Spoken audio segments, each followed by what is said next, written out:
Channel Punjabi ਦੇਖ ਰਹੇ ਦਰਸ਼ਕਾਂ ਦਾ ਪ੍ਰੋਗਰਾਮ ਫਰੰਟ ਲਾਈਨ ਵਿੱਚ ਬਹੁਤ-ਬਹੁਤ ਸਵਾਗਤ। ਦੋਸਤੋ ਹਾਜ਼ਰ ਅੱਜ ਦੀਆਂ ਕੁਝ ਗੱਲਾਂ ਬਾਤਾਂ ਕੁਝ ਖਬਰਾਂ ਤੁਹਾਡੇ ਨਾਲ ਸਾਂਝੀਆਂ ਕਰਨ ਦੇ ਲਈ। ਅੱਜ ਜਿਹੜੀਆਂ ਪ੍ਰਮੁੱਖ ਖਬਰਾਂ ਤੁਹਾਡੇ ਨਾਲ ਸਾਂਝੀਆਂ ਕਰਨੀਆਂ, ਕੈਨੇਡਾ ਵਾਲੇ ਲੋਕ ਅਮਰੀਕਾ ਦੇ ਵਿੱਚ ਗਰੋਸਰੀ ਲੈਣ ਗੈਸ ਪਾਉਣ ਜਾ ਰਹੇ ਨੇ। ਬੈਲੇਗਮ ਜਿਹੜਾ ਸਰੀ ਦੇ ਨਾਲ ਲੱਗਦਾ ਵਾਸ਼ਿੰਗਟਨ ਦਾ ਪਹਿਲਾ ਸ਼ਹਿਰ ਆ, ਉੱਥੇ ਬਹੁਤ ਜ਼ਿਆਦਾ ਭੀੜ ਦੇਖੀ ਜਾ ਰਹੀ ਹੈ। ਅੱਜ BC ਫੈਰੀਆਂ ਦੇ ਵਿੱਚ ਦੇਰੀ ਹੋਈ ਹੈ, ਕਈ ਕਾਰਨ ਸੀਗੇ। ਇਹ ਖਬਰ ਤੁਹਾਡੇ ਨਾਲ ਸਾਂਝੀ ਕਰਨੀ ਹੈ। ਗਰਮੀਆਂ ਅੱਗੇ ਆ ਰਹੀਆਂ, ਪਿਛਲੇ ਸਾਲ ਗਰਮੀਆਂ ਦੇ ਵਿੱਚ ਬਹੁਤ ਸਾਰਾ ਨੁਕਸਾਨ ਬ੍ਰਿਟਿਸ਼ ਕੋਲੰਬੀਆ ਦੇ ਵਿੱਚ ਹੋਇਆ ਸੀ। ਇਸ ਵਾਰੀ ਕੀ ਤਿਆਰੀਆਂ, ਇਹਦੇ ਬਾਰੇ ਗੱਲਬਾਤ ਕਰਾਂਗੇ। RCMP ਸਵਾਲਾਂ ਦੇ ਘੇਰੇ ਵਿੱਚ ਆ ਰਹੀ ਹੈ। ਨਿਊ ਫਾਊਂਡਲੈਂਡ ਤੇ ਲੈਬਰਾਡੋਰ ਦੀ ਇੱਕ ਖਬਰ, ਜਿੱਥੇ RCMP ਬਿਨਾਂ ਘਰ ਵਿੱਚ ਦੱਸੇ ਪਹੁੰਚ ਗਈ ਤੇ ਹੁਣ ਉਹਨਾਂ ਨੇ ਇਹਦੇ ਖਿਲਾਫ ਸ਼ਿਕਾਇਤ ਕੀਤੀ ਆ। ਅਲਬਰਟਾ ਹੈਲਥ ਸਰਵਿਸਿਜ਼ ਸਵਾਲਾਂ ਦੇ ਘੇਰੇ ਵਿੱਚ ਆ। ਇੱਕ ਔਰਤ ਦੀ ਮੌਤ ਹੋਈ ਸੀ, ਉਹਦੇ ਲਈ ਜ਼ਿੰਮੇਵਾਰ ਦੱਸਿਆ ਜਾ ਰਿਹਾ। ਮੌਂਕੀ ਪੌਕਸ ਦਾ ਡਰ ਅਜੇ ਵੀ ਬਰਕਰਾਰ ਆ। ਤੇ ਅੱਜ ਪ੍ਰੋਗਰਾਮ ਦੇ ਆਖਰ ਦੇ ਵਿੱਚ ਅਸੀਂ ਖਾਸ ਗੱਲਬਾਤ ਕਰਨੀ ਹੈ ਸੁਖੀ ਬਾਠ ਹੋਣਾ ਦੇ ਨਾਲ, ਕਾਰਾਂ ਦੇ ਸੰਬੰਧੀ। ਜਿਹੜੀਆਂ ਯੂਜ਼ਡ ਕਾਰਾਂ, ਨਵੀਆਂ ਕਾਰਾਂ ਮਿਲ ਨਹੀਂ ਰਹੀਆਂ, ਕੀ ਕਾਰਨ ਆ? ਕਦੋਂ ਕਿ ਕਾਰਾਂ ਮਿਲਣੀਆਂ ਕੈਨੇਡਾ ਦੇ ਵਿੱਚ ਆਰੰਭ ਹੋਣਗੀਆਂ, ਜਾਂ ਇਲੈਕਟ੍ਰਿਕ ਕਾਰਾਂ ਅਤੇ ਦੂਜੀਆਂ ਕਾਰਾਂ ਦਾ ਕੀ ਫਰਕ ਆ ਇਸ ਵੇਲੇ ਕੀਮਤ ਦੇ ਹਿਸਾਬ ਨਾਲ ਅਤੇ ਦੂਜੇ ਹਿਸਾਬ ਨਾਲ? ਇਹਦੇ ਬਾਰੇ ਖਾਸ ਤੌਰ 'ਤੇ ਗੱਲਾਂ ਬਾਤਾਂ ਅੱਜ ਕਰਾਂਗੇ। ਕੋਵਿਡ ਤੋਂ ਪਹਿਲਾਂ ਕੈਨੇਡਾ ਵਾਲਿਆਂ ਦਾ ਅਮਰੀਕਾ ਗੈਸ ਖਰੀਦਣ ਜਾਂ ਗਰੋਸਰੀ ਖਰੀਦਣ ਜਾਣਾ ਇੱਕ ਆਮ ਗੱਲ ਸੀ। ਲੋਕ ਉੱਥੇ ਜਾਂਦੇ ਸੀ, ਸਮਾਨ ਲੈ ਕੇ ਵਾਪਸ ਆਉਂਦੇ ਸੀ। ਫਿਰ ਇਹ ਸਾਰਾ ਕੁਛ ਕੋਵਿਡ ਦੀਆਂ ਪਾਬੰਦੀਆਂ ਕਾਰਨ, ਬਾਰਡਰ ਕ੍ਰੋਸ ਕਰਨ ਦੀਆਂ ਸ਼ਰਤਾਂ ਕਾਰਨ ਬੰਦ ਹੋ ਗਿਆ। ਹੁਣ ਫਿਰ ਬੈਲੇਗਮ ਜਿਹੜਾ ਬਿਲਕੁਲ ਸਰੀ ਦੇ ਨਾਲ ਲੱਗਦਾ ਸ਼ਹਿਰ ਆ ਵਾਸ਼ਿੰਗਟਨ ਦਾ, ਬਾਰਡਰ ਕ੍ਰੋਸ ਕਰਦਿਆਂ ਹੀ ਉੱਥੇ ਇਸ ਵੇਲੇ ਕੈਨੇਡਾ ਵਾਲਿਆਂ ਦੀਆਂ ਭੀੜਾਂ ਫਿਰ ਬਹੁਤ ਜਮ੍ਹਾਂ ਹੋਣੀਆਂ ਸ਼ੁਰੂ ਹੋ ਗਈਆਂ। ਲੋਕ ਬਹੁਤ ਸਾਰੇ ਬ੍ਰਿਟਿਸ਼ ਕੋਲੰਬੀਆ ਦੇ ਉੱਥੇ ਸਮਾਨ ਖਰੀਦਣ ਜਾ ਰਹੇ ਆ। ਐਕਸਚੇਂਜ ਰੇਟ ਦੇਖਦੇ ਆ, ਇਨਫਲੇਸ਼ਨ ਦੇਖਦੇ ਆ, ਡਰਾਈਵਿੰਗ ਦੀ ਕਾਸਟ ਦੇਖਦੇ ਆ, ਉੱਥੇ ਜਾਣ ਦਾ ਸਮਾਂ ਕਿੰਨਾ ਲੱਗਦਾ, ਸਾਰਾ ਪੁਰ ਲਾ ਪਾ ਕੇ ਮੈਟਰੋ ਵੈਨਕੂਵਰ 'ਚ ਰਹਿਣ ਵਾਲੇ ਲੋਕ ਉੱਧਰਲੇ ਪਾਸੇ ਜਾਂਦੇ ਆ, ਗਰੋਸਰੀ ਦੀ ਸ਼ਾਪਿੰਗ ਕਰਦੇ ਆ ਵਾਸ਼ਿੰਗਟਨ ਸਟੇਟ ਤੋਂ ਅਤੇ ਵਾਪਸ ਆ ਜਾਂਦੇ ਆ।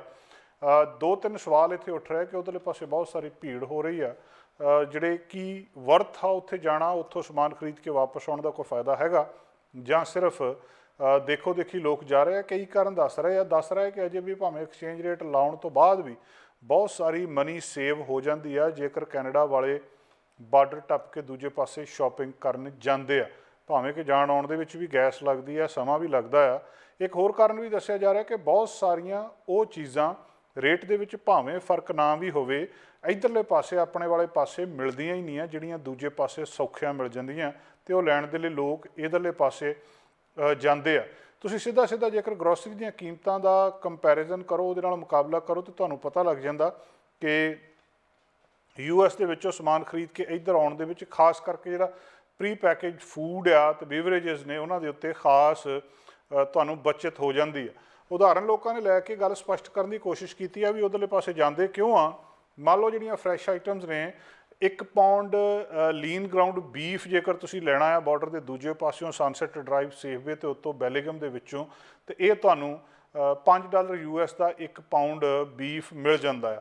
ਜੇਕਰ ਉਹਨੂੰ ਤੁਸੀਂ ਇੱਧਰਲੇ ਪਾਸੇ ਵਰਕਆਊਟ ਕਰਦੇ ਆ ਤਾਂ ਉਹ $6 ਅਤੇ 30 ਸੈਂਟ ਕੈਨੇਡੀਅਨ ਬਣ ਜਾਂਦੇ ਆ। ਫਿਰ ਵੀ ਇੱਧਰ ਦੇ ਹਿਸਾਬ ਨਾਲ 1 ਪਾਉਂਡ 70 ਸੈਂਟ ਉੱਧਰਲੇ ਪਾਸੇ ਇਹ ਸਸਤਾ ਹੈ ਜੇਕਰ ਲੋਅਰ ਮੇਨਲੈਂਡ ਦੇ ਤੁਸੀਂ ਰੀਅਲ ਕੈਨੇਡੀਅਨ ਸੁਪਰ ਸਟੋਰ ਦੇ ਨਾਲ ਇਹਦਾ ਮੁਕਾਬਲਾ ਕਰਕੇ ਦੇਖਦੇ ਆ। ਇਸੇ ਤਰ੍ਹਾਂ ਹੀ ਜਿਹੜੇ ਫਲਾਇਰ ਆ, ਉਹਨਾਂ ਦੇ ਉੱਤੋਂ ਹੋਰ ਚੀਜ਼ਾਂ ਦੀ ਜਾਣਕਾਰੀ ਤੁਹਾਨੂੰ ਮਿਲ ਸਕਦੀ ਹੈ ਕਿ ਉੱਧਰਲੇ ਪਾਸੇ ਜਾਂਦੇ ਕਿਉਂ ਆ। 2 ਪਾਉਂਡ ਪ੍ਰੀਮੀਅਮ ਜਿਹੜਾ ਤਿਲੇਮੁਖ ਚੀਜ਼ ਆ, ਉੱਧਰਲੇ ਪਾਸੇ ਸੇਲ 'ਤੇ ਲੱਗਿਆ ਹੁੰਦਾ। 2 ਪਾਉਂਡ ਜਿਹੜਾ $5.99 US ਦਾ, ਅਤੇ ਮੁੜ ਕੇ ਇੱਧਰਲੇ ਪਾਸੇ ਜਦੋਂ $7.50 ਬਣਦੇ ਆ ਪਰ ਕਿਲੋਗ੍ਰਾਮ ਦੇ ਹਿਸਾਬ ਨਾਲ, ਫਿਰ ਵੀ ਇੱਕ ਬਹੁਤ ਵਧੀਆ ਡੀਲ ਲੱਗਦੀ ਆ। ਉੱਧਰਲੇ ਪਾਸਿਓਂ ਇਸੇ ਤਰ੍ਹਾਂ ਜਿਹੜੀਆਂ ਦੂਜੀਆਂ ਪ੍ਰਾਈਸਿਸ ਹੈਗੀਆਂ, ਥੋੜ੍ਹਾ ਜਿਹਾ ਫਰਕ ਉਹਨਾਂ ਦੇ ਵਿੱਚ ਬੈਲਿੰਗਮ ਦੇ ਲੋਅਰ ਮੇਨਲੈਂਡ ਦੇ ਸਟੋਰਾਂ ਦੇ ਵਿੱਚ ਆਪਸ ਦੇ ਵਿੱਚ ਹੈਗਾ ਆ, ਪਰ ਕਿਉਂਕਿ ਡਿਮਾਂਡ ਉੱਥੇ ਉਸੇ ਤਰ੍ਹਾਂ ਦੀ ਆ, ਇਸ ਕਰਕੇ ਲੋਕ ਉੱਧਰਲੇ ਪਾਸੇ ਬਹੁਤ ਸਾਰੇ ਜਾ ਕੇ ਆਪਣੀਆਂ ਚੀਜ਼ਾਂ ਖਰੀਦਦੇ ਆ। ਲੋਕਲ ਜਿਹੜੀਆਂ ਚੀਜ਼ਾਂ ਇੱਥੋਂ ਨਹੀਂ ਮਿਲਦੀਆਂ, ਕੀਮਤਾਂ ਫਲਕਚੂਏਟ ਵੀ ਹੁੰਦੀਆਂ ਆ, ਪਰ ਕਲਾਇੰਟ ਉੱਧਰਲੇ ਪਾਸੇ ਹੁਣ ਬਹੁਤ ਸਾਰੇ ਜਾ ਰਹੇ ਆ, ਜਿਹਦਾ ਸਿੱਧਾ ਫਾਇਦਾ ਉੱਧਰ ਬੈਲਿੰਗਮ ਜਿਹੜੀ ਰੀਜਨਲ ਚੈਂਬਰ ਆਫ ਕਾਮਰਸ ਆ ਉਹ ਦੱਸ ਰਿਹਾ ਕਿ ਉਹਨਾਂ ਨੂੰ ਵੀ ਹੋ ਰਿਹਾ ਆ। ਕਈ ਦਹਾਕਿਆਂ ਤੋਂ ਇਹ ਗੱਲਬਾਤ ਹੁੰਦੀ ਰਹੀ ਹੈ, ਕੋਈ ਨਵੀਂ ਗੱਲ ਨਹੀਂ, ਪਰ ਹੁਣ ਜਦੋਂ ਇੱਕਦਮ ਲੋਕ ਉੱਧਰਲੇ ਪਾਸੇ ਜਾਣਾ ਸ਼ੁਰੂ ਹੋ ਰਿਹਾ ਅਤੇ ਇਹਦੀ ਗਿਣਤੀ ਇੱਕ ਵਾਰੀ ਇੱਕਦਮ ਜਿਹੜੀ ਬਹੁਤ ਵਧੀ ਆ। ਦੂਜੀ ਉੱਧਰੋਂ ਗਰੋਸਰੀ ਦੇ ਨਾਲ ਜਿਹੜੀ ਵੱਡੀ ਚੀਜ਼ ਆ, ਲੋਕ ਗੈਸ ਦੇ ਲਈ ਵੀ ਉੱਧਰਲੇ ਪਾਸੇ ਜਾਂਦੇ ਆ, ਅਤੇ ਉਹਦੇ ਵਿੱਚ ਵੀ ਜਦੋਂ ਗੈਸ ਨੂੰ ਤੁਸੀਂ ਇੱਧਰਲੇ ਪਾਸੇ ਕਨਵਰਟ ਕਰਕੇ ਦੇਖਦੇ ਆ ਤਾਂ ਇਹਦੇ ਵਿੱਚ ਵੀ ਵੱਡੀ ਬੱਚਤ ਹੋ ਜਾਂਦੀ ਆ। ਮਤਲਬ ਉੱਧਰਲੇ ਪਾਸੇ ਜੇਕਰ ਤੁਸੀਂ ਗੈਸ ਦੇਖਣੀ ਹੋਵੇ, ਜੇ ਉਹਨੂੰ ਕੈਨੇਡੀਅਨ ਡਾਲਰ ਦੇ ਹਿਸਾਬ ਨਾਲ ਦੇਖੋ ਤਾਂ 1.75 ਪਰ ਲੀਟਰ ਉੱਧਰ ਗੈਸ ਬਲੇਨ ਦੇ ਵਿੱਚੋਂ ਮਿਲ ਜਾਂਦੀ, ਵਾਸ਼ਿੰਗਟਨ ਦੇ ਵਿੱਚੋਂ।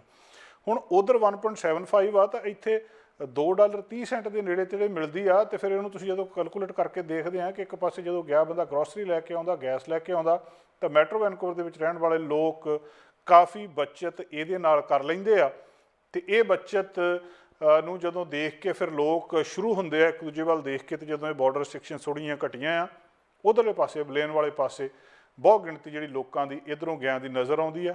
ਜਿੱਥੇ ਉੱਥੇ ਉਹਨਾਂ ਦੀ ਇਕੋਨਮੀ ਦੇ ਵਿੱਚ ਵਾਧਾ ਹੁੰਦਾ, ਸੇਲ ਹੁੰਦੀ ਆ, ਉੱਥੇ ਬਲੇਨ ਦੀਆਂ ਸੜਕਾਂ ਦੇ ਉੱਤੇ ਬ੍ਰਿਟਿਸ਼ ਕੋਲੰਬੀਆ ਦੀ ਭੀੜ ਵੀ ਨਜ਼ਰ ਆਉਂਦੀ ਆ। ਤੇ ਕਿਤੇ ਨਾ ਕਿਤੇ ਇੱਕ ਸਮੱਸਿਆ ਵੀ ਬਣਦੀ ਆ। ਫੈਰੀਜ਼ ਦੇ ਸੰਬੰਧ ਦੇ ਵਿੱਚ ਅੱਜ ਇਹਦੇ ਸਮੇਤ ਬੀਤੇ 2 ਦਿਨ ਜਿਹੜੇ ਸੀਗੇ ਲੋਅਰ ਮੇਨਲੈਂਡ ਦੇ ਵਿੱਚ ਤੇ ਵੈਨਕੂਵਰ ਆਈਲੈਂਡ ਦੇ ਵਿੱਚ ਕਾਫੀ ਸਮੱਸਿਆ ਆਈ ਆ। ਮੇਨਟੇਨੈਂਸ ਦੇ ਪਰਪਸ ਦੇ ਨਾਲ BC ਫੈਰੀਜ਼ ਨੇ ਕੁਝ ਵੈਸਲ ਜਿਹੜੇ ਉਹ ਬਾਹਰ ਕੱਢ ਲਏ ਸੀ ਤੇ ਉਹਦੇ ਵਿੱਚ ਕੁਦਰਤੀ ਤੌਰ ਤੇ ਥੋੜੀ ਜਿਹੀ ਸਮੱਸਿਆ ਆਈ ਆ। ਸਪਿਰਿਟ ਆਫ ਵੈਨਕੂਵਰ ਆਈਲੈਂਡ ਨੂੰ ਰਿਮੂਵ ਕੀਤਾ ਗਿਆ ਸੀ ਸਰਵਿਸ ਦੇ ਲਈ। ਸੋਮਵਾਰ ਤੋਂ ਲੈ ਕੇ ਹੁਣ ਤੱਕ ਬਹੁਤ ਸਾਰੀ ਫਰਸਟ੍ਰੇਸ਼ਨ ਪੈਸੰਜਰ ਦੇ ਵਿੱਚ ਆਈ ਸੀ ਜਿਹਨਾਂ ਨੇ ਟਵਾਸਨ ਸਵਾਰਟਸ ਬੇ ਰੂਟ ਦੇ ਉੱਤੇ ਜਾਣਾ ਸੀ। ਅੱਜ ਬੁੱਧਵਾਰ ਨੂੰ 4 ਜਿਹੜੇ ਰਾਊਂਡ ਟ੍ਰਿਪ ਜਾਂ ਇੱਦਾਂ ਕਹ ਲਓ ਵੀ ਟੋਟਲ 8 ਸੇਲਿੰਗ ਸੀਗੀਆਂ ਉਹ ਕੈਂਸਲ ਹੋਈਆਂ ਇਸ ਬਿਜ਼ੀ ਰੂਟ ਦੇ ਉੱਤੇ। ਲੋਕਾਂ ਨੂੰ ਕਾਫੀ ਸਮੱਸਿਆ ਦਾ ਸਾਹਮਣਾ ਕਰਨਾ ਪਿਆ। ਪਿਛਲੇ 3 ਦਿਨਾਂ ਤੋਂ ਜਿਹੜੀ ਦ ਸਪਿਰਿਟ ਆਫ ਵੈਨਕੂਵਰ ਆਈਲੈਂਡ ਆ ਉਹਨੂੰ ਬਾਹਰ ਕੱਢਿਆ ਗਿਆ ਸੀ ਮੇਨਟੇਨੈਂਸ ਦੇ ਲਈ। ਤੇ ਇਹ ਇਸ ਕਰਕੇ ਦੱਸਿਆ ਗਿਆ ਸੀ ਕਿ ਇਹਨਾਂ 3 ਦਿਨਾਂ ਦੇ ਵਿੱਚ ਜਿਹੜਾ ਸੋਮਵਾਰ, ਮੰਗਲਵਾਰ ਤੇ ਅੱਜ ਦਾ ਦਿਨ ਬੁੱਧਵਾਰ ਸੀਗਾ ਉਹ ਇਸ ਕਰਕੇ ਚੁਣੇ ਗਏ ਸੀ ਕਿਉਂਕਿ ਇਹਦੇ ਵਿੱਚ ਲੋਕ ਘੱਟ ਟਰੈਵਲ ਕਰਦੇ ਆ। ਇਹ ਟਰੈਵਲ ਲੀਸਟ ਯੂਟੀਲਾਈਜ਼ ਹੁੰਦਾ ਇਹਨਾਂ ਵੀਕ ਦੇ ਇਹਨਾਂ ਦਿਨਾਂ ਦੇ ਵਿੱਚ। ਇਹਦੇ ਤੋਂ ਬਾਅਦ ਵੀਰ, ਸ਼ੁੱਕਰ, ਸ਼ਨੀ ਤੇ ਐਤ ਫਿਰ ਉਹਦੇ ਵਿੱਚ ਇਹਦੀ ਜ਼ਿਆਦਾ ਵਰਤੋਂ ਹੁੰਦੀ ਆ। ਇਹਦੇ ਕਾਰਨ ਅੱਜ ਕਾਫੀ ਜ਼ਿਆਦਾ ਮੁਸ਼ਕਲ ਦਾ ਸਾਹਮਣਾ ਲੋਕਾਂ ਨੂੰ ਕਰਨਾ ਪਿਆ। ਕੰਪਨੀ ਜਿਹੜੀ ਆ ਉਹ ਕਹਿ ਰਹੀ ਹੈ ਕਿ ਇਹਦੇ ਸੰਬੰਧੀ ਅਸੀਂ ਆਉਣ ਵਾਲੇ ਦਿਨਾਂ ਦੇ ਵਿੱਚ ਹੋਰ ਰੂਟ ਵੀ ਚਲਾ ਰਹੇ ਹਾਂ। ਗਰਮੀਆਂ ਦੇ ਵਿੱਚ ਕਾਫੀ ਜ਼ਿਆਦਾ ਲੋਕਾਂ ਦਾ ਆਉਣਾ ਜਾਣਾ ਹੁੰਦਾ ਆ। ਤੇ ਜਿਹੜੇ BC ਫੈਰੀਜ਼ ਇਸ ਵੇਲੇ ਗਰੰਟੀ ਕਰ ਰਹੀਆਂ ਕਿ 420 ਘੰਟੇ ਜਿਹੜੇ ਸਾਰੇ ਸੀਜ਼ਨਲ ਇੰਪਲੋਈਜ਼ ਦੇ ਤੇ $350 ਜਿਹੜਾ ਹੈਗਾ ਬਿਗਨਿੰਗ ਦੇ ਵਿੱਚ ਇੰਪਲੋਈ ਨੂੰ ਤੇ $500 ਜਿਹੜੇ ਪਿਛਲੇ ਪਾਸਟ ਲੇਬਰ ਡੇਜ਼ ਦੇ ਵਿੱਚ ਉਹਨਾਂ ਨੇ ਕੰਮ ਕੀਤਾ ਆ ਉਹਨਾਂ ਨੂੰ ਦੇ ਰਹੇ ਆ। ਹਾਇਰਿੰਗ ਵੀ ਕੀਤੀ ਜਾ ਰਹੀ ਹੈ ਤਾਂ ਕਿ ਲੋਕਾਂ ਨੂੰ ਕਿਸੇ ਕਿਸਮ ਦੀ ਸਮੱਸਿਆ ਨਾ ਆਵੇ। ਜਿਹੜੀ ਦੂਜੇ ਕਿਉਂਕਿ ਇਸ ਕੰਮ ਨਾਲ, ਇਸ ਕਿੱਤੇ ਨਾਲ ਸੰਬੰਧਿਤ ਲੋਕਾਂ ਦੀ ਕਮੀ ਪੂਰੀ ਦੁਨੀਆ ਦੇ ਵਿੱਚ ਹੀ ਹੈਗੀ ਆ। ਜਿਹੜੇ ਕੈਪਟਨਸ ਨੇ, ਚੀਫ ਇੰਜੀਨੀਅਰਸ ਨੇ ਜਾਂ ਚੀਫ ਆਫਿਸਰਸ ਨੇ ਉਹ ਮਿਲ ਨਹੀਂ ਰਹੇ। ਟਰਾਂਸਪੋਰਟ ਕੈਨੇਡਾ ਦੇ ਨਿਯਮਾਂ ਦੇ ਅਨੁਸਾਰ ਜੇ ਉਹ ਮਿਨੀਮਮ ਨੰਬਰ ਤੁਹਾਡੇ ਕੋਲ ਟ੍ਰੇਨਡ ਲੋਕਾਂ ਦਾ ਨਹੀਂ ਆ ਤਾਂ ਉਹਨੂੰ ਤੁਸੀਂ ਸੇਲ ਨਹੀਂ ਕਰ ਸਕਦੇ, ਤੁਸੀਂ ਤੁਰ ਨਹੀਂ ਸਕਦੇ ਅੱਗੇ ਪਾਣੀ ਦੇ ਵਿੱਚ ਇਹਨੂੰ ਫੈਰੀ ਨੂੰ ਠਿੱਲ ਨਹੀਂ ਸਕਦੇ। ਉਹ ਬੰਦੇ ਜ਼ਰੂਰੀ ਚਾਹੀਦੇ ਨੇ ਤੇ ਉਹਨਾਂ ਬੰਦਿਆਂ ਦੀ ਜਿਹੜੇ ਟ੍ਰੇਨਡ ਬੰਦੇ ਨੇ ਇੱਥੋਂ ਛੱਡ ਕੇ, ਕੈਨੇਡਾ ਛੱਡ ਕੇ ਪੂਰੀ ਦੁਨੀਆ ਦੇ ਵਿੱਚ ਹੀ ਕਮੀ ਆ। ਤੇ ਹੁਣ ਜਿਹੜੇ ਲੋਕ ਨੇ ਉਹ ਹਾਇਰ ਕੀਤੇ ਜਾ ਰਹੇ ਨੇ। ਪਰ ਆਹ ਪਿਛਲੇ 3 ਦਿਨਾਂ ਦੇ ਵਿੱਚ ਵੱਡੀ ਸਮੱਸਿਆ ਲੋਕਾਂ ਨੂੰ ਆਈ ਜਿਹਦੇ ਕਰਕੇ ਲੋਕ ਚਿੰਤਤ ਵੀ ਨੇ। ਕੈਨੇਡਾ ਦੇ ਬ੍ਰਿਟਿਸ਼ ਕੋਲੰਬੀਆ ਸੂਬੇ ਦੇ ਵਿੱਚ ਪਿਛਲੇ ਸਾਲ ਗਰਮੀਆਂ ਦਾ ਮੌਸਮ ਬਹੁਤ ਭਿਆਨਕ ਸੀ। ਬਹੁਤ ਮੌਤਾਂ ਗਰਮੀ ਦੇ ਨਾਲ ਇੱਥੇ ਹੋਈਆਂ। ਜਿਹੜੀ ਨਵੀਂ ਰਿਪੋਰਟ ਸਾਹਮਣੇ ਆਈ ਸੀ BC ਕੋਰਨਰਜ਼ ਸਰਵਿਸ ਦੀ, 619 ਲੋਕਾਂ ਦੀ ਪਿਛਲੇ ਸਾਲ ਮੌਤ ਹੋਈ ਸੀ ਪਿਛਲੇ ਸਮਰ ਦੇ ਵਿੱਚ ਸਿਰਫ ਤੇ ਸਿਰਫ ਗਰਮੀ ਕਰਕੇ, ਜਿਨ੍ਹਾਂ ਦੇ ਵਿੱਚ ਕਈ ਲੋਕ ਇਹੋ ਜਿਹੇ ਵੀ ਸ਼ਾਮਲ ਸੀਗੇ ਜਿਹੜੇ ਗਰਮੀ ਕਰਕੇ ਕਿਸੇ ਨਾ ਕਿਸੇ ਤਰ੍ਹਾਂ ਬਿਮਾਰ ਹੋ ਗਏ। 911 ਕਾਲ ਕੀਤੀ, ਐਂਬੂਲੈਂਸ ਉੱਥੇ ਪਹੁੰਚੀ ਨਹੀਂ, ਬਾਹਰ ਨਿਕਲੇ, ਸਟਰੀਟ ਦੇ ਉੱਤੇ ਜਾ ਕੇ ਲੋਕਾਂ ਦੇ ਅੱਗੇ ਕਿਹਾ ਕਿ ਸਾਨੂੰ ਕਿਸੇ ਨਾ ਕਿਸੇ ਤਰ੍ਹਾਂ ਹਸਪੀਟਲ ਪਹੁੰਚਾ ਦਿਓ। ਕਾਰਾਂ ਨਹੀਂ ਸੀ। ਲੈਂਗਲੀ ਦੇ ਵਿੱਚ ਇੱਕ ਘਟਨਾ ਵਾਪਰੀ ਸੀ, ਕੋਈ ਵੀ ਨਹੀਂ ਮਿਲਿਆ, ਐਂਬੂਲੈਂਸ ਵੀ ਨਹੀਂ ਪਹੁੰਚੀ ਤੇ ਉਸ ਵਿਅਕਤੀ ਦੀ ਮੌਤ ਹੋ ਗਈ ਸੀ। ਗਰਮੀਆਂ ਫੇਰ ਅੱਗੇ ਨੇ। 911 ਕਾਲ ਕਰਨ ਦੇ ਨਾਲ ਕੀ ਐਂਬੂਲੈਂਸ ਬ੍ਰਿਟਿਸ਼ ਕੋਲੰਬੀਆ ਦੇ ਵਿੱਚ ਪਹੁੰਚ ਜਾਊਗੀ? ਰਿਸਪੌਂਸ ਸਿਸਟਮ ਕਿੱਦਾਂ ਦਾ ਆ ਉਹਨੂੰ ਹੁਣ ਦੇਖਿਆ ਜਾ ਰਿਹਾ ਕਿਉਂਕਿ ਟੈਂਪਰੇਚਰ ਵਧਣਾ ਸ਼ੁਰੂ ਹੋ ਗਿਆ ਗਰਮੀ ਦਾ। ਤੇ ਜਿਹੜਾ ਨੈਸ਼ਨਲ ਅਲਰਟ ਸਿਸਟਮ ਆ ਉਹਦੇ ਉੱਤੇ ਵੀ ਬਹੁਤ ਸਾਰਾ ਕੰਮ ਜਿਹੜਾ ਐਂਬਰ ਅਲਰਟ, ਸੁਨਾਮੀ ਜਾਂ ਜਿਹੜੀ ਵਾਈਲਡ ਫਾਇਰ ਵਾਰਨਿੰਗਸ ਹੁੰਦੀ ਆ ਉਹਦੇ ਸੰਬੰਧੀ ਹੁਣ ਚੈੱਕ ਕੀਤਾ ਜਾ ਰਿਹਾ ਕੀ ਸਾਰਾ ਕੁਝ ਠੀਕ ਠਾਕ ਹੈਗਾ, ਜਾਂ ਦੂਜੇ ਸ਼ਬਦਾਂ ਦੇ ਵਿੱਚ ਜਿਹੜੀ ਐਕਸਟ੍ਰੀਮ ਹੀਟ ਆ ਔਰ ਆਉਣ ਵਾਲੇ ਦਿਨਾਂ ਦੇ ਵਿੱਚ ਉਹ ਸਾਡੇ ਸਾਹਮਣੇ ਆਉਣੀ ਆ, ਉਹਦੇ ਤੋਂ ਕਿੱਦਾਂ ਬਚਿਆ ਜਾ ਸਕਦਾ ਤੇ ਉਹਦੇ ਲਈ ਸਾਡੇ ਕੋਲ ਬਚਾਅ ਦੇ ਪ੍ਰਬੰਧ ਕੀ ਆ। ਬਹੁਤ ਸਾਰੇ ਲੋਕ ਜਿਹੜੇ ਆ ਉਹਨਾਂ ਦੇ ਕੋਲ ਕੋਈ ਇਸ ਤਰ੍ਹਾਂ ਦੀ ਜਿਹੜੀ ਸਰਵਿਸ ਨਹੀਂ ਸੀਗੀ ਕਿ ਉਹ ਕਿਸੇ ਤਰ੍ਹਾਂ ਉੱਥੋਂ ਬਾਹਰ ਨਿਕਲ ਕੇ ਆਪ ਹਸਪੀਟਲ ਦੇ ਵਿੱਚ ਪਹੁੰਚ ਸਕਦੇ, ਤਾਂ ਉਹਨਾਂ ਨੂੰ ਵੱਡੀ ਸਮੱਸਿਆ ਦਾ ਸਾਹਮਣਾ ਕਰਨਾ ਪਿਆ ਸੀ। ਵੇਟਿੰਗ ਪੀਰੀਅਡ 911 ਦੇ ਉੱਤੇ ਬਹੁਤ ਜ਼ਿਆਦਾ ਵੱਧ ਗਿਆ ਸੀ ਔਰ ਉਸ ਹੀਟ ਡੋਮ ਦੇ ਪੀਰੀਅਡ ਦੇ ਵਿੱਚ 911 ਦੇ ਉੱਤੇ ਆਉਣ ਵਾਲੀਆਂ ਕਾਲਸ ਦੀ ਗਿਣਤੀ ਦੇ ਵਿੱਚ ਬਹੁਤ ਸਾਰਾ ਵਾਧਾ ਹੋਇਆ ਸੀ। ਜਿਹੜੀ 54% ਹੀਟ ਡੋਮ ਰਿਲੇਟਡ ਕੇਸਿਸ ਸੀਗੇ ਉਹ ਪੈਰਾਮੈਡਿਕਸ ਨੇ ਅਟੈਂਡ ਕੀਤੇ। Response time median response time 10 minute ਤੇ 25 ਸਕਿੰਟ ਦੱਸਿਆ ਜਾ ਰਿਹਾ ਸੀ। 50 ਕੇਸ ਇਹੋ ਜਿਹੇ ਸੀਗੇ ਜਿੱਥੇ ਕਿ ਪੈਰਾਮੈਡਿਕਸ ਨੂੰ 30 ਮਿੰਟ ਲੱਗੇ ਜਾਂ 30 ਮਿੰਟ ਤੋਂ ਵੀ ਜ਼ਿਆਦਾ ਸਮਾਂ ਲੱਗਾ ਉਸ ਕਾਲ ਨੂੰ ਆਉਣ ਤੋਂ ਬਾਅਦ, ਉੱਥੇ ਪਹੁੰਚਣ ਤੋਂ ਬਾਅਦ। 911 ਦੇ ਉੱਤੇ ਜਦੋਂ ਕਾਲ ਕਰਦੇ ਸੀ ਉਹਨੂੰ ਹੋਲਡ ਤੇ ਰੱਖਿਆ ਜਾਂਦਾ ਸੀ ਤੇ ਉਹ ਜਿੰਨਾ ਟਾਈਮ ਆਮ ਤੌਰ ਦੇ ਉੱਤੇ ਰਿਸਪੌਂਸ ਨੂੰ ਲੱਗਦਾ ਉਹਦੇ ਤੋਂ 17 ਗੁਣਾ ਜ਼ਿਆਦਾ ਸਮਾਂ ਵੱਧ ਗਿਆ ਸੀ ਪਿਛਲੀ ਵਾਰੀ। 6 ਜਿਹੜੇ ਕਾਲਰ ਸੀਗੇ ਉਹਨਾਂ ਨੇ ਦੱਸਿਆ ਸੀਗਾ ਕਿ ਜਦੋਂ ਉਹਨਾਂ ਨੇ ਕਾਲ ਕੀਤੀ ਉਸ ਵੇਲੇ ਐਂਬੂਲੈਂਸ ਹੀ ਕੋਈ ਨਹੀਂ ਸੀ ਅਵੇਲੇਬਲ। ਤੇ ਹੁਣ ਸਾਡੇ ਹੈਲਥ ਮਿਨਿਸਟਰ ਐਡਰੀਅਨ ਡਿਕਸ ਉਹਨਾਂ ਨੇ ਕਿਹਾ ਕਿ ਪ੍ਰੋਵਿੰਸ ਹੋਰ ਐਮਰਜੈਂਸੀ ਰਿਸਪੌਂਸ ਪ੍ਰੋਫੈਸ਼ਨਲ ਹਾਇਰ ਕਰ ਰਿਹਾ, ਜਿਨ੍ਹਾਂ ਵਿੱਚ 125 ਨਵੇਂ ਫੁੱਲ ਟਾਈਮ ਪੈਰਾਮੈਡਿਕਸ ਨੇ, 42 ਡਿਸਪੈਚਰ ਨੇ ਤੇ 22 ਹੋਰ ਐਂਬੂਲੈਂਸਿਸ ਨੇ। ਹੁਣ ਇਹ ਜਿਹੜੀ ਯੂਨੀਅਨ ਜਿਹੜੀ ਰਿਪਰੈਜ਼ੈਂਟ ਕਰਦੀ ਹੈ ਨਾ ਪੈਰਾਮੈਡਿਕਸ ਨੂੰ, ਉਹਨਾਂ ਦੇ ਪ੍ਰੈਜ਼ੀਡੈਂਟ ਵੀ ਇਹ ਗੱਲ ਕਹਿ ਰਹੇ ਆ ਕਿ ਇਹਨੂੰ ਹੋਰ ਜ਼ਿਆਦਾ ਚੰਗੀ ਤਰ੍ਹਾਂ ਡੀਲ ਕਰਨ ਦੀ ਲੋੜ ਆ, ਕਿਉਂਕਿ ਗਰਮੀ ਦੇ ਵਿੱਚ ਪਿਛਲੇ ਸਾਲ ਵਾਲੀ ਗੱਲਬਾਤ ਨਾ ਹੋਵੇ, ਉਸ ਤਰ੍ਹਾਂ ਲੋਕਾਂ ਨੂੰ ਸਮੱਸਿਆ ਦਾ ਸਾਹਮਣਾ ਨਾ ਕਰਨਾ ਪਵੇ। ਇਸ ਵਾਰ ਅੱਗੇ ਆ ਰਹੀਆਂ ਗਰਮੀਆਂ ਦੇ ਲਈ ਤਿਆਰੀਆਂ ਹੁਣ ਤੋਂ ਕੀਤੀਆਂ ਜਾ ਰਹੀਆਂ। ਦੇਖਣ ਵਾਲੀ ਗੱਲ ਆ ਕਿ ਤਿਆਰੀਆਂ ਕਿੰਨੀਆਂ ਕੁ ਸਹੀ ਦਿਸ਼ਾ ਦੇ ਵਿੱਚ ਚੱਲਦੀਆਂ ਤੇ ਲੋਕ ਗਰਮੀ ਦੇ ਵਿੱਚ ਕਿੰਨੀ ਕੁ ਸਮੱਸਿਆ ਤੋਂ ਬਚਦੇ ਆ। ਇੱਕ ਖਬਰ ਨਿਊਫਾਊਂਡਲੈਂਡ ਤੇ ਲੈਬਰਾਡੋਰ ਦੀ ਆ। RCMP ਕਿਸੇ ਦੇ ਘਰ ਦੇ ਵਿੱਚ ਚਲੇ ਗਈ ਤੇ ਉਹਨਾਂ ਨੂੰ ਬਿਨਾਂ ਦੱਸਿਓ ਇਸ ਗੱਲ ਦਾ ਇਸ ਵੇਲੇ ਮੁੱਦਾ ਬਣਿਆ ਆ। ਭਾਵੇਂ ਪੁਲਿਸ ਦੇ ਕੋਲ ਅਧਿਕਾਰ ਹੁੰਦੇ ਆ, ਕੋਈ ਕਿਸੇ ਘਰ ਨੂੰ ਵੀ ਸਰਚ ਕਰ ਸਕਦੀ ਹੈ ਵਾਰੰਟਸ ਦੇ ਨਾਲ, ਪਰ ਇਹ ਇੱਕ ਅਜੀਬ ਜਿਹੀ ਕਹਾਣੀ ਸਾਹਮਣੇ ਆਈ ਹੈ ਜਿਹਦੇ ਸੰਬੰਧੀ ਹੁਣ ਸ਼ਿਕਾਇਤ ਹੋਈ ਆ ਤੇ ਜਿਹੜੀ ਆਮ ਲੋਕਾਂ ਦੇ ਰਾਈਟਸ ਨੂੰ ਲੈ ਕੇ, ਉਹਨੂੰ ਅਧਿਕਾਰਾਂ ਨੂੰ ਲੈ ਕੇ ਗੱਲਬਾਤ ਸਾਹਮਣੇ ਆ ਰਹੀ ਹੈ। ਕਿਹਾ ਗਿਆ ਕਿ RCMP ਆਫੀਸਰਸ ਇੱਕ ਘਰ ਦੇ ਵਿੱਚ ਇਨਵੇਡ ਕਰਕੇ ਉੱਥੇ ਚਲੇ ਗਏ ਤੇ ਉਹਨਾਂ ਦੀ ਜਿਹੜੀ ਇੱਕ ਬੱਚੀ ਸੀ ਉਹਨੂੰ ਉਹਨਾਂ ਨੇ ਸਵਾਲ ਕਰਨੇ ਸ਼ੁਰੂ ਕਰ ਦਿੱਤੇ। ਨਿਊਫਾਊਂਡਲੈਂਡ ਲੈਬਰਾਡੋਰ ਦੇ ਵਿੱਚ ਸੰਡੇ ਮਾਰਨਿੰਗ ਦੀ ਘਟਨਾ ਆ। ਇੱਕ ਕੁੜੀ ਗਵਾਚ ਗਈ ਸੀ ਐਤਵਾਰ ਸਵੇਰ ਨੂੰ। ਹੁਣ ਉਹ ਗਵਾਚੀ ਕੁੜੀ ਭਾਲ ਦੇ ਵਿੱਚ ਪੁਲਿਸ ਵਾਲੇ ਇੱਕ ਘਰ ਦੇ ਵਿੱਚ ਚਲੇ ਜਾਂਦੇ। ਬਣਦਾ ਤਾਂ ਇਹ ਸੀ ਕਿ ਉਹ ਘਰ ਦੇ ਵਿੱਚ ਪਹਿਲਾਂ ਦਰਵਾਜ਼ਾ ਖੜਕਾਉਂਦੇ ਜਾਂ ਘੰਟੀ ਮਾਰਦੇ, ਫਿਰ ਘਰ ਵਾਲੇ ਆਉਂਦੇ, ਉਹਨਾਂ ਨਾਲ ਗੱਲਬਾਤ ਕਰਦੇ। ਪਰ ਘਰ ਵਾਲਿਆਂ ਦੀ ਸ਼ਿਕਾਇਤ ਇਹ ਆ ਵੀ ਅਸੀਂ ਇੱਕ ਥਾਂ ਦੇ ਕਮਰੇ ਘਰ ਦੇ ਵਿੱਚ ਸੁੱਤੇ ਪਏ ਹਾਂ ਤੇ ਪੁਲਿਸ ਬਿਨਾਂ ਦੱਸਿਓ, ਬਿਨਾਂ ਦਰਵਾਜ਼ਾ ਖੜਕਾਇਓ ਸਾਡੇ ਘਰ ਦੇ ਅੰਦਰ ਵੜ ਜਾਂਦੀ ਆ, ਅੰਦਰ ਆ ਕੇ ਉੱਪਰ ਚਲੀ ਜਾਂਦੀ ਆ ਤੇ ਸਾਡੀ 11 ਸਾਲਾਂ ਦੀ ਬੱਚੀ ਨੂੰ ਸਵਾਲ ਕਰਨੇ ਸ਼ੁਰੂ ਕਰ ਦਿੰਦੀ ਆ ਕਿ ਫਲਾਣੀ ਕੁੜੀ ਇੱਕ ਗਵਾਚੀ ਆ, ਉਹਦੇ ਬਾਰੇ ਤੈਨੂੰ ਕੀ ਪਤਾ। ਉਹ ਜਦੋਂ ਸੁੱਤਣੀਂਦੇ ਜੇ ਉੱਠ ਕੇ ਸਾਹਮਣੇ ਆਉਂਦੇ ਆ ਤਾਂ ਉਹਨੂੰ ਪਤਾ ਲੱਗਦਾ ਕਿ ਪੁਲਿਸ ਉੱਥੇ ਪਹੁੰਚ ਚੁੱਕੀ ਆ। ਉਹ ਇਤਰਾਜ਼ ਕਰਦੇ ਆ ਕਿ ਤੁਸੀਂ ਅੰਦਰ ਕਿਉਂ ਆਏ, ਤਾਂ ਇਹਦੇ ਉੱਤੇ ਜਵਾਬ ਕੋਈ ਨਹੀਂ ਤੇ ਮਾਮਲਾ ਇਹ ਇਸ ਵੇਲੇ ਕਾਫੀ ਗੰਭੀਰ ਹੋਇਆ ਆ।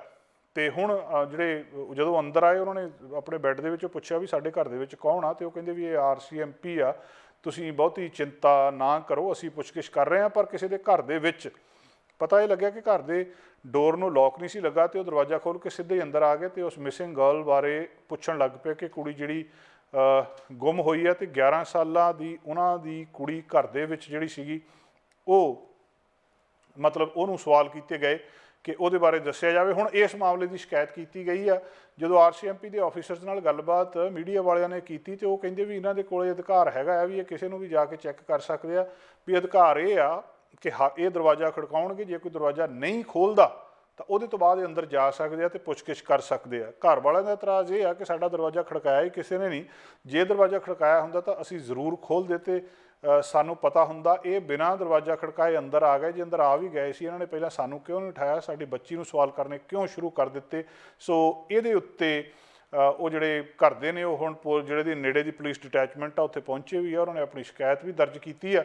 ਇਸ ਮਾਮਲੇ ਦਾ ਹੁਣ ਕੀ ਬਣਦਾ ਹੈ, ਕੀ ਉਹਨਾਂ ਆਫੀਸਰ ਦੇ ਉੱਤੇ ਕਾਰਵਾਈ ਕੀਤੀ ਜਾਂਦੀ ਹੈ ਜਾਂ ਕੀ ਇੱਥੇ ਪੁਲਿਸ ਸਹੀ ਆ, ਜਾਂ ਜਿਹੜੀ ਉਹਨਾਂ ਦੀ ਪ੍ਰਾਈਵੇਸੀ ਆ, ਉਹਨਾਂ ਦੀ ਇੰਡੀਪੈਂਡੈਂਸ ਆ, ਉਹਨੂੰ ਇਸ ਤਰੀਕੇ ਦੇ ਨਾਲ ਕੀ ਅੰਦਰ ਜਾ ਕੇ ਕੋਈ ਵੀ ਕਿਸੇ ਦੇ ਘਰ ਦੇ ਵਿੱਚ ਕਿਸੇ ਸਮੇਂ ਵੀ ਜਾ ਸਕਦਾ ਹੈ, RCMP ਕੋਲ ਅਧਿਕਾਰ ਹੈਗਾ ਆ ਜਾਂ ਨਹੀਂ, ਇਹਦੇ ਸੰਬੰਧੀ ਬਹੁਤ ਸਾਰੇ ਸਵਾਲ ਉੱਠਣੇ ਇਸ ਵੇਲੇ ਸ਼ੁਰੂ ਹੋ ਗਏ ਆ।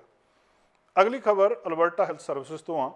ਕਿਹਾ ਜਾ ਰਿਹਾ ਕਿ ਇੱਕ ਇਨਵੈਸਟੀਗੇਸ਼ਨ ਕੰਪਲੀਟ ਕੀਤੀ ਗਈ ਆ ਕਿ 30 ਮਿੰਟ ਲੱਗੇ ਸੀ ਐਂਬੂਲੈਂਸ ਨੂੰ ਇੱਕ ਥਾਂ ਦੇ ਉੱਤੇ ਪਹੁੰਚਣ ਤੇ ਜਿੱਥੇ ਇੱਕ ਡੌਗ ਨੇ ਇੱਕ 86 ਸਾਲਾ ਔਰਤ ਦੇ ਉੱਤੇ ਅਟੈਕ ਕੀਤਾ ਸੀ ਤੇ ਉਹਦੀ ਮੌਤ ਹੋ ਗਈ ਸੀ। ਕੈਲਗਰੀ ਦੇ ਕੈਪੀਟਲ ਹਿੱਲ ਨੇਬਰਹੁੱਡ ਦੇ ਵਿੱਚ ਐਤਵਾਰ ਦੀ ਇਹ ਘਟਨਾ ਹੈ। ਪੁਲਿਸ ਤੇ ਪੈਰਾਮੈਡਿਕਸ ਜਿਨ੍ਹਾਂ ਨੂੰ ਫੋਨ ਕੀਤਾ ਗਿਆ ਸੀ ਉਹ ਸੀਨ ਦੇ ਉੱਤੇ ਸਿਟੀ ਦੇ ਨਾਰਥ ਵੈਸਟ ਦੇ ਵਿੱਚ ਇੱਕ ਜ਼ਖਮੀ ਔਰਤ ਮਿਲੀ ਸੀ, ਉਹਨੂੰ ਬਾਅਦ ਦੇ ਵਿੱਚ ਹਸਪਤਾਲ ਦੇ ਵਿੱਚ ਲੈ ਕੇ ਗਏ ਤੇ ਜਿੱਥੇ ਉਹਦੀ ਮੌਤ ਹੋ ਗਈ। ਹੁਣ ਇਹਦੀ ਜਾਂਚ ਪੜਤਾਲ ਕੀਤੀ ਗਈ ਹੈ ਕਿ ਇੱਕ ਦੁਰਘਟਨਾ ਵਾਪਰਦੀ ਆ, ਉਸ ਘਟਨਾ ਵਾਲੀ ਥਾਂ ਤੋਂ 911 ਦੇ ਉੱਤੇ ਪੁਲਿਸ ਨੂੰ ਕਾਲ ਜਾਂਦੀ ਆ, ਐਂਬੂਲੈਂਸ ਨੂੰ ਕਾਲ ਜਾਂਦੀ ਆ ਤੇ ਉੱਥੇ ਆਉਂਦੇ ਕਿਉਂ ਨਹੀਂ ਅੱਧਾ ਘੰਟਾ, ਜਿਸ ਦੌਰਾਨ ਕਿ ਉਸ ਔਰਤ ਦੀ ਮੌਤ ਹੋ ਗਈ। ਅਲਬਰਟਾ ਹੈਲਥ ਸਰਵਿਸਿਜ਼ ਜਿਨ੍ਹਾਂ ਨੇ ਐਮਰਜੈਂਸੀ ਮੈਡੀਕਲ ਸਰਵਿਸ ਰਨ ਕਰਦੇ ਆ, ਉਹਨਾਂ ਨੇ ਇਹ ਕਿਹਾ ਆਪਣੀ ਸਟੇਟਮੈਂਟ ਦੇ ਵਿੱਚ ਕਿ ਪਹਿਲਾਂ 911 ਕਾਲ ਜਿਹੜੀ ਇਸ ਥਾਂ ਦੇ ਉੱਤੋਂ 86 ਸਾਲਾ ਔਰਤ ਦੇ ਉਸ ਕੁੱਤੇ ਨੂੰ ਕੱਟਣ ਤੋਂ ਬਾਅਦ ਆਈ ਆ, ਉਹਨੂੰ ਜਿਹੜੀ ਇਨਫੋਰਮੇਸ਼ਨ ਉਹਨਾਂ ਨੂੰ ਮਿਲੀ ਸੀਗੀ ਉਹਦੇ ਹਿਸਾਬ ਦੇ ਨਾਲ ਪੁਲਿਸ ਨੂੰ ਉਹ ਇਨਫੋਰਮੇਸ਼ਨ ਜਿਹੜੀ ਦਿੱਤੀ ਗਈ ਸੀ ਉਹਦੇ ਹਿਸਾਬ ਨਾਲ ਕਿਹਾ ਗਿਆ ਸੀ ਕਿ ਇਹ ਜਿਹੜੀ ਜ਼ਰੂਰੀ ਇੰਨੀ ਐਮਰਜੈਂਸੀ ਨਹੀਂ ਹੈ, ਕਿ ਇਹ ਸੀਰੀਅਸ ਸਿਚੁਏਸ਼ਨ ਨਹੀਂ ਹੈ, ਅਤੇ ਉਹਦੇ ਆਧਾਰ ਦੇ ਉੱਤੇ ਫਿਰ ਆਉਣ ਦੇ ਵਿੱਚ ਦੇਰੀ ਹੋਈ, ਜਿਹਦੇ ਕਰਕੇ ਇਹ ਸਮੱਸਿਆ ਸਾਹਮਣੇ ਆਈ ਹੈ। ਸਪੋਕਸਪਰਸਨ ਨੇ ਜੇਮਸ ਵੁੱਡ, ਉਹਨਾਂ ਨੇ ਕਿਹਾ ਹੈ ਕਿ ਜਿਹੜੀ ਕਾਲ ਪਹਿਲਾਂ ਆਈ ਸੀ ਇਹਨੂੰ ਨੌਨ ਲਾਈਫ ਥ੍ਰੈਟਨਿੰਗ ਦੀ ਕੈਟਾਗਰੀ ਦੇ ਵਿੱਚ ਪਾ ਦਿੱਤਾ ਗਿਆ, ਪਰ ਪੁਲਿਸ ਨੇ ਫਿਰ ਨੋਟੀਫਾਈ ਕੀਤਾ ਐਮਰਜੈਂਸੀ ਸਰਵਿਸਿਜ਼ ਨੂੰ। ਜਦੋਂ ਉਹ ਉੱਥੇ ਪਹੁੰਚ ਕੇ ਸੀਨ ਦੇ ਉੱਤੇ ਦੇਖਦੇ ਆ ਕਿ ਜਿਹੜੀ ਔਰਤ ਆ ਉਹ ਜ਼ਿਆਦਾ ਜ਼ਖਮੀ ਹਾਲਤ ਦੇ ਵਿੱਚ ਪਈ ਆ, ਅਤੇ ਜਦੋਂ ਪੁਲਿਸ ਉੱਥੇ ਪਹੁੰਚਦੀ ਆ ਉਹਦੇ ਤੋਂ 9 ਮਿੰਟ ਬਾਅਦ ਫਿਰ ਐਂਬੂਲੈਂਸ ਉੱਥੋਂ ਆਉਂਦੀ ਆ। ਜਦੋਂ ਤੱਕ ਐਂਬੂਲੈਂਸ ਇਸ 86 ਸਾਲਾ ਔਰਤ ਨੂੰ ਚੱਕ ਕੇ ਲੈ ਕੇ ਜਾਂਦੀ ਆ ਤਾਂ ਜਿਹੜੀ ਉਹਦੀ ਇਹਦੇ ਵਿੱਚ ਹੀ ਮੌਤ ਹੋ ਜਾਂਦੀ ਹੈ। ਹੁਣ ਲੱਭਿਆ ਜਾ ਰਿਹਾ ਕਿ ਕਾਰਨ ਕੀ ਸੀ, ਪੁਲਿਸ ਦੇ ਪਹੁੰਚਣ ਤੋਂ 9 ਮਿੰਟ ਬਾਅਦ ਐਂਬੂਲੈਂਸ ਕਿਉਂ ਆਈ, ਪਹਿਲਾਂ ਐਂਬੂਲੈਂਸ ਕਿਉਂ ਨਹੀਂ ਆਈ। ਦੱਸਿਆ ਜਾ ਰਿਹਾ ਕਿ ਜਿਹੜਾ ਟ੍ਰੈਜਿਕ ਐਕਸੀਡੈਂਟ ਜਦੋਂ ਵਾਪਰਿਆ ਇਹ ਉਸ ਵੇਲੇ ਕਾਲ ਪੁਲਿਸ ਨੂੰ ਜਾਂ ਐਮਰਜੈਂਸੀ ਸਰਵਿਸਿਜ਼ ਨੂੰ ਆਉਂਦੀ ਆ ਜਦੋਂ ਕਾਲ ਵੋਲਿਊਮ ਬਹੁਤ ਜ਼ਿਆਦਾ ਸੀ, ਅਤੇ ਜੇ ਉਹਨੂੰ ਹਾਈ ਪ੍ਰਾਇਓਰਿਟੀ ਲਿਸਟ ਦੇ ਵਿੱਚ ਪਾਇਆ ਜਾਂਦਾ ਤਾਂ ਫਿਰ ਐਂਬੂਲੈਂਸ ਉਸੇ ਵੇਲੇ ਡਿਸਪੈਚ ਕਰ ਦੇਣੀ ਸੀ, ਪਰ ਕਿਉਂਕਿ ਇਹਨੂੰ ਨੌਨ ਲਾਈਫ ਥ੍ਰੈਟਨਿੰਗ ਕੈਟਾਗਰੀ ਦੇ ਵਿੱਚ ਪਾ ਦਿੱਤਾ ਗਿਆ ਅਤੇ ਐਂਬੂਲੈਂਸ ਪਹੁੰਚਣ ਦੇ ਵਿੱਚ ਦੇਰੀ ਹੋ ਗਈ। ਹੁਣ ਇਸ ਮਾਮਲੇ ਦੀ ਕਾਫੀ ਪੁੱਛ ਪੜਤਾਲ ਹੋ ਰਹੀ ਆ। ਜਿਹੜੀ ਬਹੁਤ ਸਾਰੇ ਸਵਾਲ ਪਹਿਲਾਂ ਵੀ ਅਲਬਰਟਾ ਹੈਲਥ ਸਰਵਿਸਿਜ਼ ਦੇ ਉੱਤੇ ਆਏ ਆ, ਐਂਬੂਲੈਂਸਿਸ ਵੀ ਹੋਰ ਜਿਹੜੀਆਂ ਪਾਈਆਂ ਜਾ ਰਹੀਆਂ, ਕਈ ਕੁਛ ਕੀਤਾ ਜਾ ਰਿਹਾ, ਪਰ ਇੱਕ ਵਾਰੀ ਫਿਰ ਇਹਦੇ ਵਿੱਚ ਸਵਾਲ ਇਹ ਉੱਠ ਰਿਹਾ ਕਿ ਹੁਣ ਇਸ ਔਰਤ ਦੀ ਮੌਤ ਦੇ ਲਈ ਜ਼ਿੰਮੇਵਾਰ ਕੌਣ ਆ। ਮੰਕੀ ਪੌਕਸ ਦੇ ਬਾਰੇ ਅਸੀਂ ਗੱਲਬਾਤ ਕੀਤੀ ਹੈ। Public health agency of Canada ਨੇ ਮੰਕੀ ਪੌਕਸ ਦੇ ਬਾਰੇ ਜਿਹੜੇ ਲੋਕ ਕੈਨੇਡਾ ਦੇ ਵਿੱਚੋਂ ਯਾਤਰਾ ਕਰਕੇ ਬਾਹਰ ਜਾ ਰਹੇ ਉਹਨਾਂ ਦੇ ਲਈ ਕੁਛ ਜਿਹੜੀਆਂ ਗੱਲਾਂ ਬਾਤਾਂ ਉਹਨਾਂ ਦੇ ਨਾਲ ਦੱਸੀਆਂ, ਸਾਂਝੀਆਂ ਕੀਤੀਆਂ, ਜਾਂ ਇੱਦਾਂ ਕਹਿ ਲਓ ਕਿ ਉਹਨਾਂ ਨੂੰ ਸਲਾਹ ਦਿੱਤੀ ਜਾ ਰਹੀ ਹੈ। ਉਹਨਾਂ ਨੂੰ ਇਹ ਕਿਹਾ ਗਿਆ ਕਿ ਮੰਕੀ ਪੌਕਸ ਦਾ ਖਤਰਾ ਉਹਨਾਂ ਤਾਂ ਨਹੀਂ ਜਿੰਨਾ ਕੋਵਿਡ ਦਾ ਖਤਰਾ ਸੀ, ਪਰ ਫਿਰ ਵੀ ਕਿਉਂਕਿ ਇੱਕ ਬਿਮਾਰੀ ਆ, ਦੁਨੀਆ ਦੇ ਵੱਖ-ਵੱਖ ਦੇਸ਼ਾਂ ਵਿੱਚ ਫੈਲੀ ਆ, ਤੁਹਾਨੂੰ ਵੀ ਇਹਦੇ ਤੋਂ ਬਚਣਾ ਚਾਹੀਦਾ। ਉਹ ਕਹਿੰਦੇ ਇਸ ਵਾਇਰਸ ਨੂੰ, ਇਹ ਵਾਇਰਸ ਫੈਲੇ ਨਾ, ਇਹ ਦੇਖਣ ਦੇ ਲਈ ਜੇ ਤੁਸੀਂ ਦੂਸਰੇ ਦੇਸ਼ਾਂ ਦੇ ਵਿੱਚ ਜਾਂ ਹੋਰ ਜਿੱਥੇ ਵੀ ਜਾਂਦੇ ਹੋ ਉੱਥੇ ਖਿਆਲ ਰੱਖਣਾ ਚਾਹੀਦਾ। ਪਹਿਲਾਂ ਤਾਂ ਇਹ ਚੈੱਕ ਕਰੋ ਕਿ ਉਹਨਾਂ ਦੇ ਰੂਲਸ ਐਂਡ ਰੈਗੂਲੇਸ਼ਨ ਕੀ ਆ। ਦੂਜਾ, ਜੇ ਕਿਤੇ ਬਾਹਰ ਚਲੇ ਜਾਂਦੇ ਆ, ਇਹ ਬਿਮਾਰੀ ਤੁਹਾਨੂੰ ਲੱਗ ਜਾਂਦੀ ਆ ਤਾਂ ਉੱਥੇ ਦਾ ਹੈਲਥ ਕੇਅਰ ਸਿਸਟਮ ਕਿੱਦਾਂ ਦਾ ਆ ਉਹਦੇ 'ਤੇ ਡਿਪੈਂਡ ਕਰਦਾ, ਅਤੇ ਫਿਰ ਤੁਹਾਨੂੰ ਕੈਨੇਡਾ ਆਉਣ ਦੇ ਵਿੱਚ ਵਾਪਸ ਆਉਣ ਦੇ ਵਿੱਚ ਸਮੱਸਿਆ ਦਾ ਸਾਹਮਣਾ ਵੀ ਕਰਨਾ ਪੈ ਸਕਦਾ। ਕਿਹਾ ਇਹ ਗਿਆ ਕਿ ਜਦੋਂ ਤੁਸੀਂ ਬਾਹਰ ਜਾਣਾ ਉਹਦੇ ਤੋਂ ਪਹਿਲਾਂ 5-6 ਹਫ਼ਤੇ ਪਹਿਲਾਂ ਜਿਹੜਾ ਹੈਲਥ ਕੇਅਰ ਪ੍ਰੋਫੈਸ਼ਨਲ ਆ, ਘੱਟੋ ਘੱਟ 6 ਹਫ਼ਤੇ ਪਹਿਲਾਂ ਹੈਲਥ ਕੇਅਰ ਪ੍ਰੋਫੈਸ਼ਨਲ ਆ ਜਿਹੜਾ ਟਰੈਵਲ ਹੈਲਥ ਕਲੀਨਿਕ ਆ, ਉੱਥੇ ਜਾ ਕੇ ਉਹਨਾਂ ਨਾਲ ਸਲਾਹ ਮਸ਼ਵਰਾ ਕਰੋ। ਤੁਹਾਨੂੰ ਪਤਾ ਆ ਕਿ ਸਾਡੇ ਕੈਨੇਡਾ ਦੇ ਵਿੱਚ ਇੱਥੇ ਖਾਸ ਕਰ ਬ੍ਰਿਟਿਸ਼ ਕੋਲੰਬੀਆ ਦੇ ਵਿੱਚ ਜਾਂ ਉਹਨਾਂ ਇਲਾਕਿਆਂ ਦੇ ਵਿੱਚ ਟਰੈਵਲ ਕਲੀਨਿਕਸ ਨੇ ਜਿੱਥੇ ਤੁਸੀਂ ਜਦੋਂ ਵੀ ਦੇਸ਼ ਛੱਡ ਕੇ ਬਾਹਰ ਜਾਣਾ ਉਹਦੇ ਤੋਂ ਪਹਿਲਾਂ ਉਹਦੇ ਟਰੈਵਲ ਕਲੀਨਿਕ ਦੇ ਵਿੱਚ ਜਾਇਆ ਜਾਂਦਾ। ਉੱਥੋਂ ਫਿਰ ਡਾਕਟਰ ਤੁਹਾਨੂੰ ਦੱਸਦੇ ਆ ਕਿ ਤੁਸੀਂ ਦੁਨੀਆ ਦੇ ਕਿਹੜੇ ਹਿੱਸੇ ਦੇ ਵਿੱਚ ਜਾ ਰਹੇ ਹੋ, ਜਿਹੜੇ ਹਿੱਸੇ ਦੇ ਵਿੱਚ ਜਾ ਰਹੇ ਹੋ ਉੱਥੇ ਉਹਨਾਂ ਕੋਲ ਅਪਡੇਟ ਹੁੰਦੀ ਹੈ ਕਿ ਇੱਥੇ ਆਹ ਬਿਮਾਰੀ ਜ਼ਿਆਦਾ ਫੈਲੀ ਹੈ, ਇੱਥੇ ਆਹ ਖਤਰਾ ਜ਼ਿਆਦਾ, ਇੱਥੇ ਆਹ ਖਤਰਾ ਜ਼ਿਆਦਾ, ਅਤੇ ਉਹਦੇ ਹਿਸਾਬ ਨਾਲ ਜਾਂ ਤਾਂ ਤੁਹਾਡੀ ਵੈਕਸੀਨੇਸ਼ਨ ਕਰ ਦਿੱਤੀ ਜਾਂਦੀ ਆ, ਜਾਂ ਫਿਰ ਤੁਹਾਨੂੰ ਦੱਸ ਦਿੱਤਾ ਜਾਂਦਾ ਕਿ ਇੱਥੇ ਜਾ ਕੇ ਤੁਸੀਂ ਇਸ ਸਮੇਂ ਤੋਂ ਇਸ ਸਮੇਂ ਦੇ ਵਿਚਕਾਰ ਜਿਹੜਾ ਖਿਆਲ ਰੱਖਣਾ ਹੈ। ਉਹ ਟਰੈਵਲ ਕਲੀਨਿਕ ਦੇ ਉੱਤੇ ਜਾਣ ਦੀ ਸਲਾਹ ਦਿੱਤੀ ਜਾ ਰਹੀ ਹੈ ਕਿ ਤੁਸੀਂ ਉੱਥੇ ਜਾ ਕੇ ਟਰੈਵਲ ਹੈਲਥ ਕਲੀਨਿਕ ਦੇ ਨਾਲ ਸਲਾਹ ਮਸ਼ਵਰਾ ਕਰਨ ਤੋਂ ਬਾਅਦ ਹੀ ਜਾਓ, ਕਿਉਂਕਿ ਮੰਕੀ ਪੌਕਸ ਅਜੇ ਵੀ ਬਹੁਤ ਸਾਰੇ ਦੇਸ਼ਾਂ ਦੇ ਵਿੱਚ ਉਹਦਾ ਖਤਰਾ ਆ। ਉੱਥੇ ਜਾ ਕੇ ਤੁਸੀਂ ਕਿੰਨੇ ਕੁ ਇਕੱਠ ਦੇ ਵਿੱਚ ਰਹਿੰਦੇ ਹੋ ਇਹ ਵੀ ਤੁਹਾਨੂੰ ਜਿਹੜਾ ਦੇਖਣਾ ਪਊਗਾ। ਦੂਜਾ, ਜੇਕਰ ਤੁਹਾਨੂੰ ਇੱਦਾਂ ਦੇ ਸਿੰਪਟਮ ਲੱਗਦੇ ਆ, ਜੇ ਤੋਂ ਪਤਾ ਲੱਗੇ ਕਿ ਤੁਹਾਨੂੰ ਮੰਕੀ ਪੌਕਸ ਹੋ ਗਈ ਆ, ਤਾਂ ਫਿਰ ਤੁਸੀਂ ਆਪਣੇ ਆਪ ਨੂੰ ਆਈਸੋਲੇਟ ਕਰ ਲਓ। ਜੇ ਇੱਦਾਂ ਦੀ ਗੱਲ ਤੁਹਾਨੂੰ ਲੱਗਦੀ ਆ ਕਿ ਤੁਸੀਂ ਇਸ ਸਮੱਸਿਆ ਦੀ ਲਪੇਟ ਵਿੱਚ ਆ ਗਏ ਆ, ਇੱਦਾਂ ਕੋਈ ਨਹੀਂ ਹੈ ਕਿ ਇਹਦਾ ਟੈਸਟ ਨੈਗੇਟਿਵ ਤੁਹਾਡੇ ਕੋਲ ਏਅਰਪੋਰਟ ਦੇ ਉੱਤੇ ਲੈਣਾ, ਪਰ ਸਲਾਹ ਦਿੱਤੀ ਜਾ ਰਹੀ ਹੈ ਕਿ ਤੁਸੀਂ ਫਿਰ ਆਪਣੀ ਇਹ ਜਿਹੜਾ ਸਫ਼ਰ ਆ ਇਹਨੂੰ ਕੈਂਸਲ ਕਰ ਦਿਓ, ਇੱਥੇ ਨਾ ਜਾਓ। ਹੁੰਦਾ ਕੀ ਆ, ਜਿਵੇਂ ਛੋਟੀ ਮਾਤਾ ਜਾਂ ਦੂਜੀ ਇੱਦਾਂ ਦੀ ਬਿਮਾਰੀ ਕਹਿੰਦੇ ਸੀ, ਉਹਦੇ ਨਾਲ ਹੀ ਮੰਕੀ ਪੌਕਸ ਦੇ ਨਾਲ ਤੁਹਾਡੀ ਚਮੜੀ ਦੇ ਉੱਤੇ ਧੱਫੜ ਜਿਹੇ ਪੈ ਜਾਂਦੇ ਜਾਂ ਦਾਣੇ ਜਿਹੇ ਹੋ ਜਾਂਦੇ ਆ। ਇਹ ਵਾਇਰਸ ਮਨੁੱਖ ਦੇ ਵਿੱਚ ਜਾਨਵਰਾਂ ਤੋਂ ਪ੍ਰਵੇਸ਼ ਕੀਤਾ ਆ, ਅਤੇ ਫਿਰ ਜਦੋਂ ਇਹ ਵਾਇਰਸ ਇੱਕ ਥਾਂ 'ਤੇ ਲੱਗ ਜਾਂਦਾ ਫਿਰ ਬੰਦੇ ਦੇ ਸਕਿਨ ਤੋਂ ਦੂਜੇ ਦੀ ਸਕਿਨ ਦੇ ਨਾਲ ਜਾਂ ਕੱਪੜਿਆਂ ਦੇ ਨਾਲ ਲੱਗ ਜਾਵੇ, ਕਿਸੇ ਨੂੰ ਬਿਸਤਰੇ ਦੇ ਉੱਤੋਂ ਇੱਧਰੋਂ ਉੱਧਰੋਂ ਫਿਰ ਫੈਲ ਜਾਂਦਾ ਹੈ। ਸ਼ੁਰੂ ਦੇ ਵਿੱਚ ਮਾਮਲੇ ਦੱਖਣੀ ਅਫਰੀਕਾ ਦੇ ਵਿੱਚ ਆਏ ਸੀ, ਉਹਦੇ ਤੋਂ ਬਾਅਦ ਹੀ ਦੁਨੀਆ ਦੇ ਜਿਹੜੇ ਬਹੁਤ ਸਾਰੇ ਹਿੱਸਿਆਂ ਦੇ ਵਿੱਚ ਫੈਲ ਗਏ। 100 ਦੇ ਲਗਭਗ ਮੰਕੀ ਪੌਕਸ ਦੇ ਕੇਸ ਕੈਨੇਡਾ ਦੇ ਵਿੱਚ ਵੀ ਦੱਸੇ ਗਏ ਆ, ਅਤੇ ਕਿੰਨੇ ਪ੍ਰੋਵਿੰਸ ਦੇ ਵਿੱਚ, ਕੁਬੈਕ ਦੇ ਵਿੱਚ, ਟੋਰਾਂਟੋ ਦੇ ਵਿੱਚ, ਇਹਨਾਂ ਅਲਬਰਟਾ ਦੇ ਵਿੱਚ, ਇੱਥੋਂ ਤੱਕ ਕਿ BC ਦੇ ਵਿੱਚ ਵੀ ਇੱਕ ਮਾਮਲਾ ਸਾਹਮਣੇ ਆਇਆ। America, UK, Australia, Mexico, Spain ਅਤੇ ਹੋਰ ਕਈ ਮੁਲਕਾਂ ਦੇ ਵਿੱਚ ਇਹਦੇ ਕੇਸ ਹੋਣ ਕਾਰਨ ਜੇ ਤੁਸੀਂ ਇਹਨਾਂ ਸਾਰੇ ਦੇਸ਼ਾਂ ਦੇ ਵਿੱਚ ਜਾ ਰਹੇ ਹੋ ਤਾਂ ਕਿਤੇ ਨਾ ਕਿਤੇ ਤੁਹਾਨੂੰ ਖਿਆਲ ਰੱਖਣਾ ਪਊਗਾ ਤਾਂ ਕਿ ਇਹ ਬਿਮਾਰੀ ਦੇ ਨਾਲ ਤੁਸੀਂ ਕਿਸੇ ਸਮੱਸਿਆ ਦੇ ਵਿੱਚ ਨਾ ਆ ਜਾਓ। ਦੋਸਤੋ, ਪ੍ਰੋਗਰਾਮ ਦੇ ਅਗਲੇ ਹਿੱਸੇ ਦੇ ਵਿੱਚ ਅਸੀਂ ਗੱਲਬਾਤ ਕਰਨੀ ਹੈ ਸੁਖੀ ਬਾਠ ਜੀ ਦੇ ਨਾਲ। ਕਾਰਾਂ ਦੀ ਮਾਰਕੀਟ ਦੇ ਵਿੱਚ ਬਹੁਤ ਸਾਰੀਆਂ ਤਬਦੀਲੀਆਂ ਹੋ ਰਹੀਆਂ। ਕਾਰਾਂ ਦੀ ਮਾਰਕੀਟ ਦੇ ਵਿੱਚ ਜਦੋਂ ਤੁਸੀਂ ਜਿਹੜੀ ਦੇਖਦੇ ਆ ਕਿ ਹੋਇਆ ਕੀ ਆ, ਨਵੇਂ ਵਹੀਕਲ ਦੀ ਸਪਲਾਈ ਬਹੁਤ ਘਟ ਗਈ ਆ। ਦੱਸਿਆ ਜਾ ਰਿਹਾ ਕਿ 3.5 ਮਿਲੀਅਨ ਨਵੇਂ ਵਹੀਕਲ ਘੱਟ ਬਣਾਏ ਨੇ ਨਾਰਥ ਅਮਰੀਕਾ ਦੇ ਵਿੱਚ ਇਸ ਸਾਲ, 3.5 ਮਿਲੀਅਨ। ਹੁਣ ਜੇ 3.5 ਮਿਲੀਅਨ ਇੱਥੇ ਨਹੀਂ ਵਹੀਕਲ ਹੈਗੇ ਤਾਂ ਕੁਦਰਤੀ ਤੌਰ 'ਤੇ ਜਿਹੜੇ ਵਹੀਕਲ ਹੈਗੇ ਉਹਨਾਂ ਦੀਆਂ ਕੀਮਤਾਂ ਵਧਣੀਆਂ ਹੀ ਆ। ਸੋ ਜਿਹੜੀਆਂ ਡਿਲੀਵਰੀਜ਼ ਹੈਗੀਆਂ ਨਵੇਂ ਵਹੀਕਲਸ ਦੀਆਂ 60% ਤੋਂ ਵੀ ਜ਼ਿਆਦਾ ਘਟੀਆਂ ਆ। 7.6 ਮਿਲੀਅਨ ਟੋਟਲ ਜਿਹੜਾ ਵੋਲਿਊਮ ਲੋਸਟ ਹੋਇਆ ਪਿਛਲੇ 2 ਸਾਲਾਂ ਦੇ ਵਿੱਚ। ਯੂਜ਼ਡ ਵਹੀਕਲ ਦਾ ਵੀ ਇਹੀ ਹਾਲ ਆ। ਜਿਹੜੀ ਆਕਸ਼ਨ ਇਨਵੈਂਟਰੀ ਆ ਉਹ ਦੱਸਦੀ ਆ ਕਿ 87% ਡਾਊਨ ਆ ਪ੍ਰੀ ਕੋਵਿਡ ਲੈਵਲ ਤੋਂ ਲੈ ਕੇ। ਸੋ ਇਹ ਇੱਕ ਬਹੁਤ ਵੱਡੀ ਸਮੱਸਿਆ। ਨਈ ਕਾਰਾਂ ਮਿਲ ਰਹੀਆਂ, ਪੁਰਾਣੀਆਂ ਕਾਰਾਂ ਦੇ ਰੇਟ ਨਵੀਆਂ ਤੋਂ ਵੀ ਜ਼ਿਆਦਾ ਹੋਏ ਆ। ਦੂਜਾ ਟ੍ਰੈਂਡ ਲੋਕਾਂ ਦੇ ਵਿੱਚ ਜਿਹੜਾ ਹਾਈਬ੍ਰਿਡ ਜਾਂ ਇਲੈਕਟ੍ਰਿਕ ਵਹੀਕਲਸ ਦੇ ਵੱਲੋਂ ਜਾ ਰਿਹਾ, ਇਹ ਕੀ ਇਸ ਵੇਲੇ ਮਾਰਕੀਟ ਦੀ ਸਥਿਤੀ ਹੈ, ਇਹਦੇ ਬਾਰੇ ਆਪਾਂ ਗੱਲਬਾਤ ਕਰਦੇ ਹਾਂ ਸੁਖੀ ਬਾਠ ਜੀ ਦੇ ਨਾਲ। ਦੋਸਤੋ, ਅੱਜ ਅਸੀਂ ਪਹੁੰਚੇ ਹਾਂ ਸੁਖੀ ਬਾਠ ਟਰੱਕ ਸੈਂਟਰ ਦੇ ਉੱਤੇ ਇੱਕ ਮਸਲੇ ਦੇ ਉੱਤੇ ਗੱਲਬਾਤ ਕਰਨ ਦੇ ਲਈ। ਮਸਲਾ ਕਾਰਾਂ ਦਾ ਆ। ਹਫ਼ਤੇ ਦੇ ਵਿੱਚ ਲਗਭਗ 2-3 ਦਿਨ ਕੈਨੇਡਾ ਦੀਆਂ ਮੁੱਖ ਅਖਬਾਰਾਂ ਦੀ ਸੁਰਖੀ ਕਾਰਾਂ ਦੀ ਮਾਰਕੀਟ ਹੁੰਦੀ ਆ। ਗੱਲ ਕੀ ਹੁੰਦੀ ਆ ਕਿ ਕਾਰਾਂ ਨਹੀਂ ਮਿਲ ਰਹੀਆਂ, ਨਾ ਯੂਜ਼ਡ ਕਾਰਾਂ ਮਿਲ ਰਹੀਆਂ ਤੇ ਨਾ ਨਵੀਆਂ ਕਾਰਾਂ ਮਿਲ ਰਹੀਆਂ ਬਹੁਤ ਉਡੀਕ ਤੋਂ ਬਾਅਦ। ਨਵੀਆਂ ਕਾਰਾਂ ਦੀ 6-6 ਮਹੀਨੇ ਸਾਲ ਉਡੀਕ ਆ ਤੇ ਯੂਜ਼ਡ ਕਾਰਾਂ ਮਹਿੰਗੀਆਂ ਇੰਨੀਆਂ ਆ ਕਿ ਉਹ ਨਵੀਂ ਕਾਰ ਨਾਲੋਂ ਵੀ ਯੂਜ਼ਡ ਕਾਰ ਜ਼ਿਆਦਾ ਮਹਿੰਗੀ ਆ। ਕਿਉਂਕਿ ਇਸ ਇੰਡਸਟਰੀ ਦੇ ਵਿੱਚ ਕੁਝ ਚਿਪਸ ਦੀ ਸ਼ਾਰਟੇਜ ਦੱਸਦੇ ਆ, ਕੁਝ ਜਿਹੜੀ ਸਪਲਾਈ ਚੇਨ ਸੀ ਉਹਦੇ ਵਿੱਚ ਦਿੱਕਤ ਆ। ਵੱਡਾ ਸੰਕਟ ਇਸ ਵੇਲੇ ਇਸ ਇੰਡਸਟਰੀ ਦੇ ਉੱਤੇ ਪਿਆ ਆ। ਤੇ ਇੱਕ ਵੱਡਾ ਸਵਾਲ ਜਿਹੜਾ ਕਿ ਟਰਾਂਜੀਸ਼ਨ ਹੋ ਰਹੀ ਆ ਗੈਸ ਵਾਲੀਆਂ ਕਾਰਾਂ ਟਰੱਕਾਂ ਦੀ ਜਿਹੜੇ ਇਲੈਕਟ੍ਰਿਕ ਵਹੀਕਲਸ ਦੇ ਵਿੱਚ, ਇਹਦੇ ਵਿੱਚ ਥੋੜ੍ਹੀ ਜਿਹੀ ਕਨਫਿਊਜ਼ਨ ਆ ਵੀ ਉਧਰਲੇ ਪਾਸਾ ਜਾਣਾ ਚਾਹੀਦਾ। ਹੁਣ ਨਵੀਂ ਕਾਰ ਬੰਦੇ ਨੂੰ ਗੈਸ ਵਾਲੀ ਲੈਣੀ ਚਾਹੀਦੀ ਹੈ ਕਿ ਨਹੀਂ? ਆਉਣ ਵਾਲੇ ਦਿਨਾਂ ਦੇ ਵਿੱਚ ਸਾਰੀਆਂ ਇਲੈਕਟ੍ਰਿਕ ਹੋ ਗਈਆਂ ਤਾਂ ਫਿਰ ਕੀ ਹੋਣਾ? ਇਹਦੇ ਸੰਬੰਧੀ ਅਸੀਂ ਗੱਲਬਾਤ ਕਰਨ ਦੇ ਲਈ ਸੁਖੀ ਬਾਠ ਜੀ ਦੇ ਕੋਲ ਆਏ ਹਾਂ। ਬਾਠ ਸਾਹਿਬ, ਕੀ ਸਿਚੁਏਸ਼ਨ ਆ ਇਸ ਵੇਲੇ? ਅਖਬਾਰਾਂ ਦੱਸਦੀਆਂ ਕਿ ਕਾਰਾਂ ਮਿਲ ਨਹੀਂ ਰਹੀਆਂ, ਕੁਛ ਆਸ ਲੱਗਦੀ ਹੈ ਆਉਣ ਵਾਲੇ ਸਮੇਂ 'ਚ, ਜਾਂ ਹੁਣ ਕੀ ਸਿਚੁਏਸ਼ਨ ਆ? ਹਾਂਜੀ ਜਸਕਾਨ, ਪਹਿਲਾਂ ਤਾਂ ਤੁਹਾਨੂੰ ਵੈਲਕਮ ਤੇ ਆਪਣੇ ਚੈਨਲ ਪੰਜਾਬੀ ਦੇ ਸਾਰੇ ਦਰਸ਼ਕਾਂ ਨੂੰ ਬਹੁਤ ਪਿਆਰ ਭਰੀ ਸਤਿ ਸ਼੍ਰੀ ਅਕਾਲ ਜੀ। ਹਾਂ ਜਸਕਾਨ, ਜਿਸ ਤਰ੍ਹਾਂ ਤੁਸੀਂ ਕਹਿ ਰਹੇ ਆ ਅਖਬਾਰਾਂ ਦੀਆਂ ਸੁਰਖੀਆਂ, ਸੋਸ਼ਲ ਮੀਡੀਆ 'ਤੇ ਬੜੀ ਚਰਚਾ ਹੁੰਦੀ ਆ। ਡੈਫੀਨਿਟਲੀ ਕਾਰਾਂ ਦੀ ਬੜੀ ਇੱਕ ਵੱਡੀ ਸ਼ਾਰਟੇਜ ਹੈ। ਉਹਦੇ ਕਾਰਨ ਆਪਾਂ ਨੂੰ ਵੈਸੇ ਪਤਾ ਵੀ ਆ, ਕੋਵਿਡ ਦੇ ਦਿਨਾਂ ਦੇ ਵਿੱਚ ਫੈਕਟਰੀਆਂ ਬੰਦ ਰਹੀਆਂ, ਓਵਰਆਲ ਪਾ ਕੇ ਉਹ ਕਾਰਾਂ ਬਿਲਟ ਨਹੀਂ ਹੋਈਆਂ ਤੇ ਨਾਲ ਦੀ ਨਾਲ ਜਿਹੜੀ ਉਹਦੀ ਸਪਲਾਈ ਤੋਂ ਨਹੀਂ ਰਹੀ। ਪਰ ਪਿੱਛੋਂ ਕਾਰਾਂ ਨਾ ਆਉਣ ਨਾਲ ਹੁਣ ਨਵੀਆਂ ਕਾਰਾਂ ਤੇ ਆਲਮੋਸਟ ਜਿਹੜੀਆਂ 6 ਮਹੀਨੇ ਦਾ ਤੁਸੀਂ ਆਮ ਜੀ ਕਾਰ ਦੀ ਗੱਲ ਹੀ ਲਾ ਲਓ, ਜੇ ਤੁਸੀਂ ਆਰਡਰ ਕਰਦੇ ਆ ਤੇ ਜੇ ਤੁਸੀਂ ਸਪੈਸ਼ਲ ਕਾਰ ਕੋਈ ਆਰਡਰ ਕਰਦੇ ਆ, ਔਰ ਖਾਸ ਕਰ ਇਲੈਕਟ੍ਰਿਕ ਦੀ ਕਾਰ ਆਰਡਰ ਕਰਦੇ ਆ, ਮਰਸੀਡੀਜ਼ ਦੀ ਸਪ੍ਰਿੰਟਰ ਵੈਨ ਆਰਡਰ ਕਰਦੇ ਆ, ਮੈਂ ਤਾਂ ਕਹੂੰਗਾ ਉਹਨੂੰ ਮਜ਼ੇ ਜਿਹਾ ਨਾ 14-15-16 ਮਹੀਨੇ ਦੀ ਗੱਲ ਆ ਵੀ ਜਦ ਤੇ ਤੁਹਾਨੂੰ ਗੱਡੀ ਮਿਲੇਗੀ। ਪਰ ਬੜਾ ਟਫ ਜਿਹਾ ਟਾਈਮ ਹੈ ਆਟੋ ਇੰਡਸਟਰੀ ਦੇ ਉੱਤੇ ਵੀ। ਕਿਉਂ? ਕਲਾਇੰਟ ਹੁੰਦਿਆਂ ਤੇ ਕੰਜ਼ਿਊਮਰ ਹੁੰਦਿਆਂ ਕੋਈ ਪ੍ਰੋਡਕਟ ਨਾ ਹੋਵੇ, ਦੁਕਾਨ ਤੇ ਕਸਟਮਰ ਆਇਆ ਹੋਵੇ ਤੇ ਸ਼ੈਲਫ ਤੇ ਸਮਾਨ ਰੱਖਣ ਨੂੰ ਸਮਾਨ ਨਾ ਹੋਵੇ, ਉਹ ਇੱਕ ਬੜਾ ਵੱਡਾ ਮਸਲਾ ਜਿਹਾ ਬਣ ਜਾਂਦਾ ਆ। ਸੋ ਸਾਰੇ ਰਲ ਮਿਲ ਕੇ ਆਪਾਂ ਕੋਸ਼ਿਸ਼ ਤਾਂ ਕਰ ਰਹੇ ਹਾਂ, ਪਰ ਮੈਨੂੰ ਹਾਲੇ ਕੋਈ ਇਸ ਟਨਲ ਦੇ ਮੋੜਲੇ ਪਾਸੇ ਲਾਈਟ ਦਿਸ ਨਹੀਂ ਰਹੀ।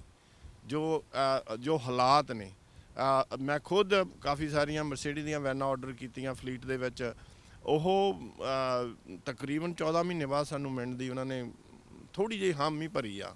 So it's very tough. ਚੀਜ਼ਾਂ ਦੀ ਸਾਰੀਆਂ ਦੀ ਸ਼ਾਰਟੇਜ ਹੋਈ ਆ। ਇੱਕ ਦੱਸ ਦਈਏ, ਬੇਬੀ ਫਾਰਮੂਲਾ ਇੰਨਾ ਸ਼ਾਰਟ ਹੋਇਆ ਹੈ ਕਿ ਨਿਆਣਿਆਂ ਦੇ ਲਈ ਉਹ ਨਹੀਂ ਮਿਲ ਰਿਹਾ। ਹੁਣ ਉਹਨਾਂ ਨੇ ਦੱਸਿਆ ਕਿ ਅਮਰੀਕਾ ਦੇ ਵਿੱਚ ਮਿਸ਼ੀਗਨ ਦੇ ਵਿੱਚ ਫੈਕਟਰੀ ਸ਼ੁਰੂ ਹੋ ਗਈ ਆ ਤੇ ਉਹ ਕਹਿੰਦੇ ਸਾਨੂੰ 8 ਹਫ਼ਤੇ ਲੱਗਣੇ ਆ ਵੀ ਸ਼ੈਲਫ ਦੇ ਉੱਤੇ ਇਹ ਬੇਬੀ ਫਾਰਮੂਲਾ ਆਉਣ ਦੇ ਵਿੱਚ। ਕਾਰਾਂ ਦੇ ਮਾਮਲੇ ਵਿੱਚ ਕੋਈ ਇਦਾਂ ਦੀ ਡੇਟ ਪਤਾ ਲੱਗ ਰਹੀ ਆ ਵੀ ਮਹੀਨੇ 2 ਮਹੀਨੇ ਬਾਅਦ ਸਾਰਾ ਕੁਝ ਠੀਕ ਠਾਕ ਹੋ ਜਾਊਗਾ? ਨਹੀਂ ਜੀ, ਮੈਂ ਜਿਹੜਾ ਮੇਰੀ ਸੋਚ ਕਹਿੰਦੀ ਆ, ਜਾਂ ਆਲੇ ਦੁਆਲੇ ਰੋਜ਼ ਮੈਂ ਲੱਖਾਂ ਖੋਲ੍ਹ ਕੇ ਬੈਠਦੇ ਆ, ਰੋਜ਼ ਖਬਰਾਂ ਅਸੀਂ ਸੁਣਦੇ ਆ, ਖੁਦ ਸਟੱਡੀ ਵੀ ਕਰਦੇ ਆ। ਮੇਰੇ ਹਿਸਾਬ ਦੇ ਨਾਲ ਫਸਟ ਕੁਆਰਟਰ ਦਾ ਜਿਹੜਾ 2023 ਦਾ ਜਿਹੜਾ ਹਿੱਸਾ ਹੋਏਗਾ, ਮਾਰਚ 2023 ਦੇ ਵਿੱਚ, ਉਦੋਂ ਜਾ ਕੇ ਸ਼ਾਇਦ ਥੋੜ੍ਹੀ ਈਜ਼ ਹੋਣ ਦੀ ਸਾਨੂੰ ਥੋੜ੍ਹੀ ਆਸ ਹੈਗੀ ਹੈ। ਕਿਉਂਕਿ ਉਹ ਬੈਕਲੌਗ ਹੀ ਇੰਨੀ ਹੈ। ਬਹੁਤ ਸਾਰੇ ਫਲੀਟਸ ਅਕਾਊਂਟ ਨੇ ਜਿਹੜੀ ਵੱਡੀ ਤਾਦਾਦ ਦੇ ਵਿੱਚ ਗੱਡੀਆਂ ਖਰੀਦਦੇ ਨੇ, ਜਿਨ੍ਹਾਂ ਦੇ ਵਿੱਚ ਰੈਂਟਲ ਕਾਰਾਂ ਨੇ, ਬੜੀਆਂ ਕੋਪਰੇਸ਼ਨਸ ਨੇ ਜਿਨ੍ਹਾਂ ਨੇ 100 ਦੀਆਂ ਹਿਸਾਬ ਨਾਲ ਕਾਰਾਂ ਲੈਣੀਆਂ। ਕਿਸੇ ਵੀ ਤੁਸੀਂ ਰੈਂਟਲ ਕੰਪਨੀ ਕੋ ਇਸ ਵੇਲੇ ਜਾਓ, ਏਅਰਪੋਰਟ ਤੋਂ ਕਾਰ ਰੈਂਟ ਕਰਕੇ ਦੇਖੋ, ਨਹੀਂ ਤਾਂ ਅਕਸਰ ਉਹ 8-10 ਹਜ਼ਾਰ ਕਿਲੋਮੀਟਰ ਚਲਾ ਕੇ ਗੱਡੀ ਬਦਲ ਦਿੰਦੇ ਨੇ। ਪਰ ਉਹਨਾਂ ਦੀਆਂ ਗੱਡੀਆਂ 50-60-70 ਹਜ਼ਾਰ ਚੱਲ ਗਈਆਂ ਕਰਕੇ 3 ਸਾਲ ਤੋਂ ਗੱਡੀ ਬਦਲੀ ਨਹੀਂ ਗਈ। ਉਹ ਹਾਲੇ ਵੱਡਾ ਇੱਕ ਪਾਇਲ ਆਫ ਜਿਹੜੀ ਉਹ ਵੱਡੀ ਸਾਰੀ ਇੱਕ ਆਰਡਰ ਜਿਹੜੇ ਉਹ ਪਏ ਨੇ ਕਿ ਉਹ ਵੀ ਕੱਢਣੇ ਨੇ। ਸੋ ਹਾਂ ਪਾ ਲਾ ਕੇ ਮਾਰਚ 2023 ਦੇ ਵਿੱਚ ਤਾਂ ਮੈਨੂੰ ਥੋੜੀ ਵਾਲੀ ਆਸ ਹੈਗੀ ਆ ਜੇ ਸਾਰਾ ਕੁਝ ਸਹੀ ਚੱਲਦਾ ਰਹੇ ਤੇ। ਸ਼ਾਰਟੇਜ ਕਿੱਥੇ ਆ? ਕੋਵਿਡ ਕਰਕੇ ਫੈਕਟਰੀਆਂ ਬੰਦ ਹੋ ਗਈਆਂ ਸੀ, ਹੁਣ ਸ਼ੁਰੂ ਹੀ ਨਹੀਂ ਹੋਈਆਂ, ਸਮਾਨ ਨਹੀਂ ਆ ਰਿਹਾ, ਮਸਲਾ ਕਿੱਥੇ ਖੜਾ ਜੀ? ਨਹੀਂ ਜੀ, ਇਹ ਕੋਵਿਡ ਕਰਕੇ ਜਿਹੜਾ ਕੋਵਿਡ ਦਾ ਇਸ਼ੂ ਹੈ, ਜਿਹੜਾ ਬਹੁਤ ਸਾਰੀਆਂ ਫੈਕਟਰੀਆਂ 'ਚੋਂ ਲੇਅ-ਆਫ ਹੋ ਗਿਆ, ਲੋਕ ਕੰਮ ਤੇ ਨਹੀਂ ਗਏ ਆਪਣੀ ਪ੍ਰੋਟੈਕਸ਼ਨ ਲਈ, ਜਾਂ ਫੈਕਟਰੀ ਮੈਨੂਫੈਕਚਰ ਨੇ ਫੈਕਟਰੀ ਬੰਦ ਕਰ ਦਿੱਤੀ, ਬੜੀ ਰਿਸਕੀ ਸੀਗੀ। ਜਦੋਂ ਕੋਈ ਵੀ ਫੈਕਟਰੀ ਜਿਹੜੀ ਨਾਲੋਂ ਨਾਲ ਹੀ ਚੱਲਦੀ ਆ ਤੇ ਇੱਕਦਮ ਤੁਸੀਂ ਉਹਨੂੰ ਬੰਦ ਕਰਤਾ ਤੇ ਨੈਚੁਰਲੀ ਆ ਉਹਦਾ ਇੰਡਸਟਰੀ ਦੇ ਉੱਤੇ ਅਸਰ ਪੈਣਾ ਹੀ ਸੀ, ਤੇ ਉਹ ਪਿਆ ਆ। ਮੇਨ ਕਾਰਨ ਵੈਸੇ ਇਹੀ ਆ ਕਿ ਸਾਡੀਆਂ ਜਿਹੜੀਆਂ ਫੈਕਟਰੀਆਂ ਬੰਦ ਰਹੀਆਂ ਨੇ। ਹਾਂ, ਇੱਕ ਦੋ ਪ੍ਰੋਡਕਟਸ ਹੈਗੇ ਨੇ ਜਿਨ੍ਹਾਂ ਦੇ ਚਿਪਸ ਵਗੈਰਾ ਨਹੀਂ ਮਿਲਦੇ, ਖਾਸ ਕਰ ਮਰਸੀਡੀ ਨੂੰ ਇਹ ਥੋੜੀ ਪ੍ਰੋਬਲਮ ਆ, ਪਰ ਅਦਰ ਦੈਨ ਦੈਟ ਮੋਸਟ ਜਿਹੜੇ ਅਦਰ ਪ੍ਰੋਡਕਟਸ ਨੇ ਮੈਨੂਫੈਕਚਰ ਨੇ, ਉਹਨਾਂ ਨੂੰ ਕੋਈ ਪਾਰਟਸ ਦੀ ਐਡੀ ਪ੍ਰੋਬਲਮ ਨਹੀਂ ਹੈ, ਪਰ ਉਹ ਬੈਕਲੌਗ ਦੇ ਵਿੱਚ ਇੰਨੇ ਹੋਏ ਨੇ ਕਿ ਉਹ ਕੈਚ ਕਰਨ ਦੀ ਟਰਾਈ ਕਰ ਰਹੇ ਨੇ। WhatsApp ਜਿੱਦਾਂ ਹਾਈਬ੍ਰਿਡ ਖਰੀ ਹੈ ਕਾਰ, ਆਹ RAV4, ਹੁਣ ਸਵਾਲ ਇਹ ਪੈਦਾ ਹੁੰਦਾ, ਲੋਕ ਇਹ ਗੱਲ ਕਰਦੇ ਵੀ ਸਾਨੂੰ ਇਲੈਕਟ੍ਰਿਕ ਲੈਣੀ ਚਾਹੀਦੀ ਆ, ਹਾਈਬ੍ਰਿਡ ਲੈਣੀ ਚਾਹੀਦੀ ਆ, ਜਾਂ ਗੈਸ ਵਾਲੀ ਲੈਣੀ ਚਾਹੀਦੀ, ਕਿਉਂਕਿ ਹੁਣ ਕਹਿੰਦੇ ਆਉਣ ਵਾਲੇ ਸਮੇਂ 'ਚ ਰਹਿਣੀਆਂ ਨਹੀਂ ਇਹ ਕਾਰਾਂ ਗੈਸ ਵਾਲੀਆਂ। ਕੀ ਸਲਾਹ ਹੈ ਜੀ? ਮੈਂ ਵੈਸੇ ਕਈ ਵਾਰੀ ਨਾ ਕਲਾਇੰਟ ਆਉਂਦੇ ਵੀ ਤੇ ਉਹਨਾਂ ਨੂੰ ਵੀ ਇਹ ਸਵਾਲ ਪੁੱਛਦਾ ਹੁੰਦਾ ਵੀ ਤੁਸੀਂ why you need electric car ਔਰ ਹਾਈਬ੍ਰਿਡ ਕਾਰ। ਮੈਂ ਤੁਹਾਡੇ ਨਾਲ ਆਫ ਦਾ ਆਪਾਂ 에ਅਰ ਤੋਂ ਆਪਾਂ ਪਹਿਲਾਂ ਵੀ ਇਹ ਗੱਲ ਕਰਦੇ, ਸਾਡੇ ਪਿਛਲੇ 2 ਦਿਨਾਂ ਦੇ ਵਿੱਚ ਬੜਾ ਸੋਹਣਾ ਪਰਿਵਾਰ, ਯੰਗ ਕਪਲ, ਉਹਨਾਂ ਕੋਲ ਬੜੀ ਸੋਹਣੀ ਕਾਰ 20-22 ਹਜ਼ਾਰ ਦਾ ਉੱਤੇ ਲੋਨ, 300 ਦੀ ਪੇਮੈਂਟ, ਬੜੀ ਉਹਨਾਂ ਦੇ ਕੰਮ ਦੀ ਕਾਰ, ਤੇ ਉਹ ਆ ਕੇ ਕਹਿ ਰਹੇ ਨੇ ਵੀ ਅਸੀਂ ਸਾਨੂੰ ਇਲੈਕਟ੍ਰਿਕ ਕਾਰ ਦਿਓ ਜੀ, ਗੈਸ ਬੜੀ ਮਹਿੰਗੀ ਹੋ ਗਈ। ਤੇ ਜਦੋਂ ਅਸੀਂ ਉਹਨਾਂ ਨੂੰ ਸਵਾਲ ਕਰਦੇ ਹਾਂ ਵੀ ਭਾਈ ਤੁਸੀਂ ਚਲਾਉਂਦੇ ਕਿੰਨੀ ਕੁ, ਉਹ ਕਹਿੰਦੇ ਜੀ ਬਸ ਉਹੀ 12-14 ਹਜ਼ਾਰ ਕਿਲੋਮੀਟਰ ਸਾਲ ਦੀ ਚੱਲਣੀ ਹੈ। ਹੁਣ ਮੈਨੂੰ ਬੜਾ ਮੁਸ਼ਕਲ ਆਉਂਦੀ ਇਹ ਚੀਜ਼ ਨੂੰ ਸਮਝਣ ਦੇ ਵਿੱਚ ਵੀ ਇੱਕ ਰੈਗੂਲਰ ਕਾਰ ਸੀਗੀ ਜਿਹੜੀ $20-22 ਹਜ਼ਾਰ ਦੇ ਉਹਨਾਂ ਸਿਰ ਲੋਨ ਸੀਗਾ, ਬੜੀ ਛੋਟੀ ਜਿਹੀ ਪੇਮੈਂਟ ਸੀ। ਹੁਣ ਉਹ ਚਲਾਉਂਦੇ 15 ਹਜ਼ਾਰ ਕਿਲੋਮੀਟਰ ਹੀ ਸਾਲ ਦੀ ਮੈਕਸਿਮਮ, ਤੇ ਹੁਣ ਉਹ ਹਾਈਬ੍ਰਿਡ ਟੋਯੋਟਾ ਦਾ RAV4 ਵਗੈਰਾ ਜਿਹੜਾ ਕਿ $55,000 ਦੇ ਗੇਟ ਦਾ ਹੈ, $60,000 ਦਾ, ਤੇ ਹੁਣ ਉਹ ਲੈ ਕੇ ਔਰ 60,000 ਦੀਆਂ ਪੇਮੈਂਟਾਂ ਦੇਣੀਆਂ ਉਹਦੀਆਂ। ਸੋ ਉਹ ਜਿਹੜਾ ਪੇਮੈਂਟ ਦੇ ਵਿੱਚ ਅੰਤਰ ਆ ਗਿਆ, ਜਾਂ ਸਿਰ ਕਰਜ਼ਾ ਹੋਰ ਜ਼ਿਆਦਾ ਹੋ ਗਿਆ, ਉਹ ਮੇਰਾ ਨਹੀਂ ਖਿਆਲ ਉਹਨਾਂ ਨੂੰ ਜਸਟੀਫਾਈ ਕਰਦਾ ਵੀ ਉਹਨਾਂ ਨੂੰ ਇਹ ਕੰਮ ਕਰਨਾ ਚਾਹੀਦਾ ਸੀਗਾ। ਹਾਂ, ਤੁਸੀਂ ਡਿਲੀਵਰੀ ਦਾ ਕੰਮ ਕਰਦੇ ਹੋ, ਟੈਕਸੀ ਦਾ ਕੰਮ ਆ, ਤੇ 200-300 ਕਿਲੋਮੀਟਰ ਰੋਜ਼ ਚਲਾਉਂਦੇ ਹੋ, ਆਈ ਕੈਨ ਅੰਡਰਸਟੈਂਡ ਦੈਟ। ਹਾਂ, ਇਲੈਕਟ੍ਰਿਕ ਕਾਰ ਬੜੀ ਵਧੀਆ, ਸਾਡੇ ਪੋਲੂਸ਼ਨ ਲਈ, ਸਾਡਾ ਵਾਤਾਵਰਨ ਬੜਾ ਵਧੀਆ ਹੋਏਗਾ, ਫਿਊਚਰ ਇਹੀ ਹੈ। ਮੈਂ ਡਿਸਕਰੇਜ ਨਹੀਂ ਕਿਸੇ ਨੂੰ ਕਰ ਰਿਹਾ, ਪਰ ਜਦੋਂ ਅਸੀਂ ਹਾਈਬ੍ਰਿਡ ਕਾਰ ਮੰਗਦੇ ਹਾਂ, ਜਦੋਂ ਅਸੀਂ ਇਲੈਕਟ੍ਰਿਕ ਕਾਰ ਮੰਗਦੇ ਹਾਂ, ਪਰ ਸਾਨੂੰ 2 ਵਾਰੀ ਇਹ ਸੋਚਣਾ ਪੈਂਦਾ ਵੀ ਉਹਦੀ ਫਾਈਨੈਂਸ਼ਲੀ ਸਾਡੇ 'ਤੇ ਕੀ ਅਸਰ ਪਏਗਾ, ਕਿਉਂਕਿ ਜਦੋਂ ਅਸੀਂ ਫਾਈਨੈਂਸ਼ਲੀ ਉਹਨੇ ਸੇਵ ਨਹੀਂ ਕਰਨੇ ਜਿੰਨੇ ਅਸੀਂ ਵੱਧ ਪੇਮੈਂਟਾਂ 'ਚ ਦੇ ਦੇਣੇ ਨੇ। ਸੋ ਇਸ ਕਰਕੇ ਉਹ ਬੜਾ ਜ਼ਰੂਰੀ ਹੈਗਾ ਕਿ ਤੁਸੀਂ ਆਪਣਾ ਬਹਿ ਕੇ ਹੋਮਵਰਕ ਕਰੋ, ਉਹਦੇ ਵਿੱਚ ਤੁਸੀਂ ਸਾਲ ਦੀ ਗੈਸ ਕਿੰਨੀ ਫੂਕਦੇ ਹੋ, ਤੁਹਾਡੀ ਕਰੰਟ ਗੱਡੀ ਕਿੰਨੀ ਗੈਸ ਫੂਕਦੀ ਹੈ, ਤੇ ਜਿਹੜੀ ਤੁਸੀਂ ਹਾਈਬ੍ਰਿਡ ਜਾਂ ਇਲੈਕਟ੍ਰਿਕ ਕਾਰ ਹੁਣ ਲਓਗੇ ਉਹ ਸਾਲ ਦੇ ਵਿੱਚ ਕਿੰਨੀ ਗੈਸ ਫੂਕੇਗੀ। ਫਿਰ ਉਹਦਾ ਜਿਹੜਾ ਅੰਤਰ ਆਉਂਦਾ ਹੈ ਉਹਨੂੰ ਫਿਰ ਤੁਸੀਂ ਕੰਪੇਅਰ ਕਰੋ ਵੀ ਸਾਨੂੰ ਹੋਰ ਫਾਈਨੈਂਸ, ਹੋਰ ਲੋਨ ਲੈ ਕੇ ਉਹ ਸਾਨੂੰ ਜਸਟੀਫਾਈ ਕਰਦਾ ਕਿ ਅਸੀਂ ਕਰੰਟ ਕਾਰ ਉਹੀ ਚਲਾਈ ਜਾਈਏ। ਤੇ ਹੁਣ ਮੰਨ ਲਓ ਅੱਜ ਅਸੀਂ ਆਰਡਰ ਕਰਦੇ ਹਾਂ ਗੈਸ ਵਾਲੀ ਕੋਈ ਵੀ ਕਾਰ, ਸਾਲ ਦੀ ਉਹ ਵੇਟਿੰਗ ਦੱਸਦੇ ਆ ਕਿ ਸਾਲ ਬਾਅਦ ਜਾਂ 7-8 ਮਹੀਨੇ ਬਾਅਦ ਮਿਲਣੀ ਆ, ਉਹਦੇ ਤੋਂ ਬਾਅਦ ਕਿੰਨੇ ਸਾਲਾਂ ਤੱਕ ਇਹਦੀ ਵੈਲਿਊ ਰਹੂਗੀ? ਲੋਕ ਇਹ ਡਰ ਰਹੇ ਵੀ ਹੁਣ ਗੈਸ ਵਾਲੀਆਂ ਜਿਹੜੀਆਂ ਗੱਡੀਆਂ ਇਹ ਕਿਸੇ ਨੇ ਪੁੱਛਣੀਆਂ ਹੀ ਨਹੀਂ, ਸਾਰੀਆਂ ਇਲੈਕਟ੍ਰਿਕ ਹੋ ਜਾਣੀਆਂ। ਨਹੀਂ ਜਿਸ ਕਾਰਨ ਕੋਈ ਵੀ ਚੀਜ਼ ਇੱਦਾਂ ਨਹੀਂ ਹੋ ਸਕਦੀ ਹੁੰਦੀ। ਹੁਣ ਮੰਨ ਲਓ ਤੁਸੀਂ 2021 ਦੇ ਵਿੱਚ 22 ਦੇ ਵਿੱਚ ਕੋਈ ਗੈਸ ਦੀ ਕਾਰ ਲਈ ਆ, ਜੇ $50,000 ਖਰਚਿਆ, ਇਹ ਇੱਦਾਂ ਦਾ ਕਿਹੜਾ ਰੂਲ ਆ ਜਾਊਗਾ ਜਿਹੜਾ 2023 ਜਾਂ 2024 'ਚੋਂ ਕਹਿ ਦੇਣਗੇ ਗੱਡੀਆਂ ਕਿਸੇ ਖੂੰਜੇ ਲਾ ਖੜੀਆਂ ਕਰ ਦਿਓ, ਅਸੀਂ ਰੋਡ 'ਤੇ ਨਹੀਂ ਆਉਣ ਦੇਣੀਆਂ। How public will handle that? ਕੋਈ ਚੀਜ਼ ਨੂੰ ਆਉਂਦੀ ਨੂੰ ਇਹ ਆਪਣੇ ਆਪ ਹੀ ਬਦਲਾਅ ਹੌਲੀ ਆਉਣਾ ਹੈ। ਇਹ ਵੁੱਡ ਟੇਕ 15, 18, 20 years ਬਾਏ ਦਾ ਟਾਈਮ 100% ਦੇ ਜਿਹੜੀਆਂ ਗੈਸ ਵਾਲੀਆਂ ਜਾਂ ਡੀਜ਼ਲ ਵਾਲੀਆਂ ਗੱਡੀਆਂ ਰੋਡ ਤੋਂ ਲੈ ਜਾਣਗੀਆਂ, ਜੋ ਪਲਾਨ ਆ। ਪਰ ਇਹ ਓਵਰਨਾਈਟ ਤਾਂ ਨਹੀਂ ਹੋ ਜਾਣਾ ਨਾ, 1 ਸਾਲ 'ਚ ਨਹੀਂ ਹੋ ਜਾਣਾ ਹੈਗਾ ਆ। ਜੇ ਹੁਣ $50,000 2022 ਗੱਡੀ ਦਾ ਜਿਹੜੀ ਕਿ ਪੈਟਰੋਲ ਤੇ ਉਹ 'ਤੇ ਲਾਇਆ, ਤੇ ਉਹ 2 ਸਾਲਾਂ ਬਾਅਦ ਕਿਸੇ ਕਚਰੇ 'ਚ ਤਾਂ ਸਿੱਟ ਦੇਗਾ ਨਾ, ਵੀ ਇਹਨੂੰ ਰੋਡ 'ਤੇ ਨਹੀਂ ਆਉਣ ਦੇਣਾ। ਇਹ ਚੱਲਦੀਆਂ ਹੀ ਰਹਿਣੀਆਂ ਨੇ। ਹਾਂ, ਉਹਨਾਂ ਦੀ ਜਿਹੜੀਆਂ ਇਲੈਕਟ੍ਰਿਕ ਦੀਆਂ ਕਾਰਾਂ ਉਹਨਾਂ ਦੀ ਗਿਣਤੀ ਜ਼ਰੂਰ ਵੱਧ ਜਾਏਗੀ, ਕਿ ਦਿਨੋਂ ਦਿਨ ਦੈਟਸ ਦਾ ਟ੍ਰੈਂਡ ਨਾਓ ਜੀ। ਟਰੱਕ ਸੈਂਟਰ ਪੈਂਡੈਮਿਕ ਦੇ ਵਿੱਚ ਤੁਸੀਂ ਸ਼ੁਰੂ ਕੀਤਾ ਸੀ, ਇਹ ਟਰੱਕਸ ਦਾ ਜਿਹੜੀਆਂ ਵੈਨ ਹੈਗੀਆਂ ਇਹਨਾਂ ਦੇ ਉੱਤੇ ਕੀ ਰਿਸਪੌਂਸ ਆ ਕਮਿਊਨਿਟੀ ਦਾ ਜੀ? ਸਾਡੇ ਜੀ ਟ੍ਰੇਡਸਮੈਨ ਬੜੇ ਨੇ। ਮੈਂ ਵੈਸੇ ਐਮ ਫੋਰਚੂਨੇਟ, ਮੇਰੀ ਬਾਇੰਗ ਟੀਮ ਬੜੀ ਤਕੜੀ ਆ। ਅਸੀਂ ਵੈਸੇ ਅੱਜ ਵੀ ਬਹੁਤਾ ਸਟਾਕ ਦੇ ਵਿੱਚ ਥੱਲੇ ਨਹੀਂ ਅਸੀਂ ਆਏ, ਅੱਜ ਵੀ ਮੈਂ ਕਿਹਾ 340 ਕੁ ਕਾਰਾਂ ਦੋਨਾਂ ਲੋਟਾਂ ਤੇ ਖੜੀਆਂ ਨੇ। ਔਰ ਮਰਸੀਡੀਜ਼ ਦੀਆਂ vans as of today I have 14 ਦਮ। ਕਿਸੇ ਮਰਸੀਡੀ ਸਟੋਰ ਤੇ ਚੱਲ ਜਾਓ, ਜੇ ਉਹਨਾਂ ਤੋਂ ਕਿਸੇ ਕੋ ਇੱਕ ਜਾਂ ਦੋ ਤੋਂ ਵੱਧ ਖੜੀ ਹੋਏਗੀ। ਮੈਨੂੰ ਵੀ ਐਡਵਾਂਟੇਜ ਹੈਗੀ ਆ, ਕਿਉਂਕਿ ਆਪਣਾ ਭਾਈਚਾਰਾ ਸਰੀ 'ਚ ਵਸਦਾ ਤੇ ਬਹੁਤ ਸਾਰੇ ਸੈਲਫ ਇੰਪਲੋਈ ਨੇ, ਸਬ ਕੰਟਰੈਕਟਰ ਨੇ, ਤੇ ਉਦੋਂ ਵੀ ਵਧੀਆ ਉਹਨਾਂ ਲਈ ਵੀ ਆ ਕਿ ਜਿਹੜਾ ਮੈਂ ਫਾਈਨੈਂਸ ਦੇ ਪੈਕੇਜ ਬੜੇ ਵਧੀਆ ਬਣਾ ਕੇ ਦੇ ਰਿਹਾ। ਜਸਕਰਨ ਜੀ, ਜਿਹੜੀ ਸ਼ੋਰਟੇਜ ਦੀ ਗੱਲ ਮੈਂ ਇੱਕ ਐਡ ਹੋਰ ਜ਼ਰੂਰ ਇਹ 'ਚ ਕਰ ਦੇਣਾ ਚਾਹੁੰਦਾ। ਜਿਹੜੀਆਂ ਨਵੀਂ ਗੱਡੀ ਦੀ ਤਾਂ ਆਪਾਂ ਕਰਦੇ ਹਾਂ, ਪਰ ਜਿਹੜੀਆਂ ਪੁਰਾਣੀਆਂ ਗੱਡੀਆਂ ਵੀ ਨੇ ਉਹਨਾਂ ਦੇ ਵੀ ਪ੍ਰੀ ਆਰਡਰ ਅੱਜ ਕੱਲ੍ਹ ਚੱਲ ਰਹੇ ਨੇ। ਹਾਂ, ਫੋਰ ਐਗਜ਼ਾਮਪਲ ਤੁਸੀਂ ਕਹਿ ਦਿਓ ਮੈਂ ਜ਼ੂਜ਼ੂ ਦਾ 5 ਟਨ ਟਰੱਕ ਲੈਣਾ, ਜਰਾ ਮੜ ਜਾ ਇੰਟਰਨੈਟ 'ਤੇ ਹੱਥ ਮਾਰ ਕੇ ਦੇਖੋ ਵੀ ਕਿੰਨੇ ਜ਼ੂਜ਼ੂ ਦੇ 5 ਟਨ ਟਰੱਕ ਕੈਨੇਡਾ 'ਚ ਅਵੇਲੇਬਲ ਨੇ। ਅਸੀਂ ਰੋਜ਼ ਆਰਡਰ ਹੀ ਲੈਂਦੇ ਹਾਂ, ਸਾਡੇ ਕੋਲ 5-4 ਆਉਂਦੇ ਨੇ, ਉਹਦਾ 2 ਦਿਨਾਂ 'ਚ ਨਿਕਲ ਜਾਂਦੇ ਨੇ, ਜਦ ਕਿ ਫਿਰ ਸਾਨੂੰ 5 ਤੋਂ 6 ਹਫ਼ਤੇ ਲੱਗਦੇ ਨੇ। ਅਸੀਂ ਬਾਹਲਾ ਸਾਡੇ ਜਿੰਨੇ ਕਮਰਸ਼ੀਅਲ ਵਹੀਕਲ ਹੈ USA ਤੋਂ ਆ ਰਹੇ ਨੇ, ਕਿਉਂ ਸਾਡੇ ਕੈਨੇਡਾ 'ਚ ਤਾਂ ਹੈ ਹੀ ਨਹੀਂ। ਅਤੇ ਨਾਲ ਦੀ ਨਾਲ ਮੈਂ ਵੈਸੇ ਜਿਹੜੇ ਕਮਰਸ਼ੀਅਲ ਵਹੀਕਲ ਦੇ ਬਾਇਰ ਨੇ ਉਹਨਾਂ ਨੂੰ ਮੈਂ ਜ਼ਰੂਰ ਰਿਕੁਐਸਟ ਕਰਦਾ, if you want a good deal, ਵਧੀਆ ਟਰੱਕ ਲੈਣਾ ਚਾਹੁੰਦੇ ਹੋ, ਬੀ ਪੇਸ਼ੈਂਟ, ਆਰਡਰ 'ਤੇ ਪਾਓ, ਸਾਡੇ ਨਾਲ ਸੰਪਰਕ ਕਰ ਲਓ, ਜਾਂ ਜਿੱਥੋਂ ਵੀ ਤੁਸੀਂ ਲੈਣਾ ਚਾਹੁੰਦੇ ਹੋ ਉਹਨਾਂ ਨਾਲ ਸੰਪਰਕ ਕਰ ਲਓ, ਅਤੇ ਉਹ ਤੁਹਾਨੂੰ ਮਜ਼ੇ ਨਾ ਆਊ। ਜੇ ਤੁਸੀਂ ਕਹੋ ਮੈਂ ਅੱਜ ਟਰੱਕ ਬਦਲ ਕੇ ਜਾਂ ਅੱਜ ਉਹ ਜੋਬ ਛੱਡ ਕੇ ਮੈਂ ਕੱਲ੍ਹ ਨੂੰ ਟਰੱਕ 'ਤੇ ਚਲੇ ਜਾਣਾ ਅਤੇ ਮੈਨੂੰ ਕੱਲ੍ਹ ਨੂੰ ਟਰੱਕ ਮਿਲ ਜਾਣਾ, ਇੰਪੋਸੀਬਲ ਆਲਮੋਸਟ। ਜੇ ਮਿਲ ਵੀ ਜਾਊਗਾ ਤੁਸੀਂ ਪੈਸੇ ਬਹੁਤ ਪੇ ਕਰੋਗੇ, ਜਿਹਨੂੰ ਹੋ ਸਕਦਾ ਕੰਡੀਸ਼ਨ ਵਾਈਜ਼ ਵੀ ਉਹ ਇੰਨੀ ਵਧੀਆ ਡੀਲ ਨਾ ਨਿਕਲੇ। ਸੋ ਅਸੀਂ ਵੀ ਜਿੱਥੇ ਅਸੀਂ ਪਹਿਲਾਂ ਅਪ ਟੂ 5 ਟਨ ਟਰੱਕ ਲਈ ਅਸੀਂ ਫਾਈਨੈਂਸ ਜਾਂ ਇਹ ਖੋਲ੍ਹਿਆ ਸੀਗਾ as a last week actually, ਹੋਰ ਵੀ ਮੀਡੀਆ 'ਤੇ ਦੁੱਖ 'ਤੇ ਮੈਂ ਇੰਟਰਵਿਊ ਸੀ ਮੇਰੀ, ਤੁਸੀਂ ਹਾਈਵੇ ਟਰੈਕਟਰ ਲੈਣਾ, ਤੁਸੀਂ ਡੰਪ ਟਰੱਕ ਲੈਣਾ, ਤੁਸੀਂ ਫਾਰਮ ਦੀ ਕੋਈ ਇਕਵਿਪਮੈਂਟ ਲੈਣੀ ਆ, ਤੁਸੀਂ ਫਾਰਮਿੰਗ ਕਰਦੇ ਹੋ, ਅਸੀਂ ਤੁਹਾਡੀ ਫਾਈਨੈਂਸ ਕਰਕੇ ਦੇ ਸਕਦੇ ਹਾਂ, ਔਰ ਤੁਹਾਨੂੰ ਲੋੜ ਦੇ ਮੁਤਾਬਕ ਉਹ ਗੱਡੀ ਲੱਭ ਕੇ ਜਾਂ ਉਹ ਇਕਵਿਪਮੈਂਟ ਲੱਭ ਕੇ ਤੁਹਾਨੂੰ ਅਸੀਂ ਦੇ ਸਕਦੇ ਹਾਂ।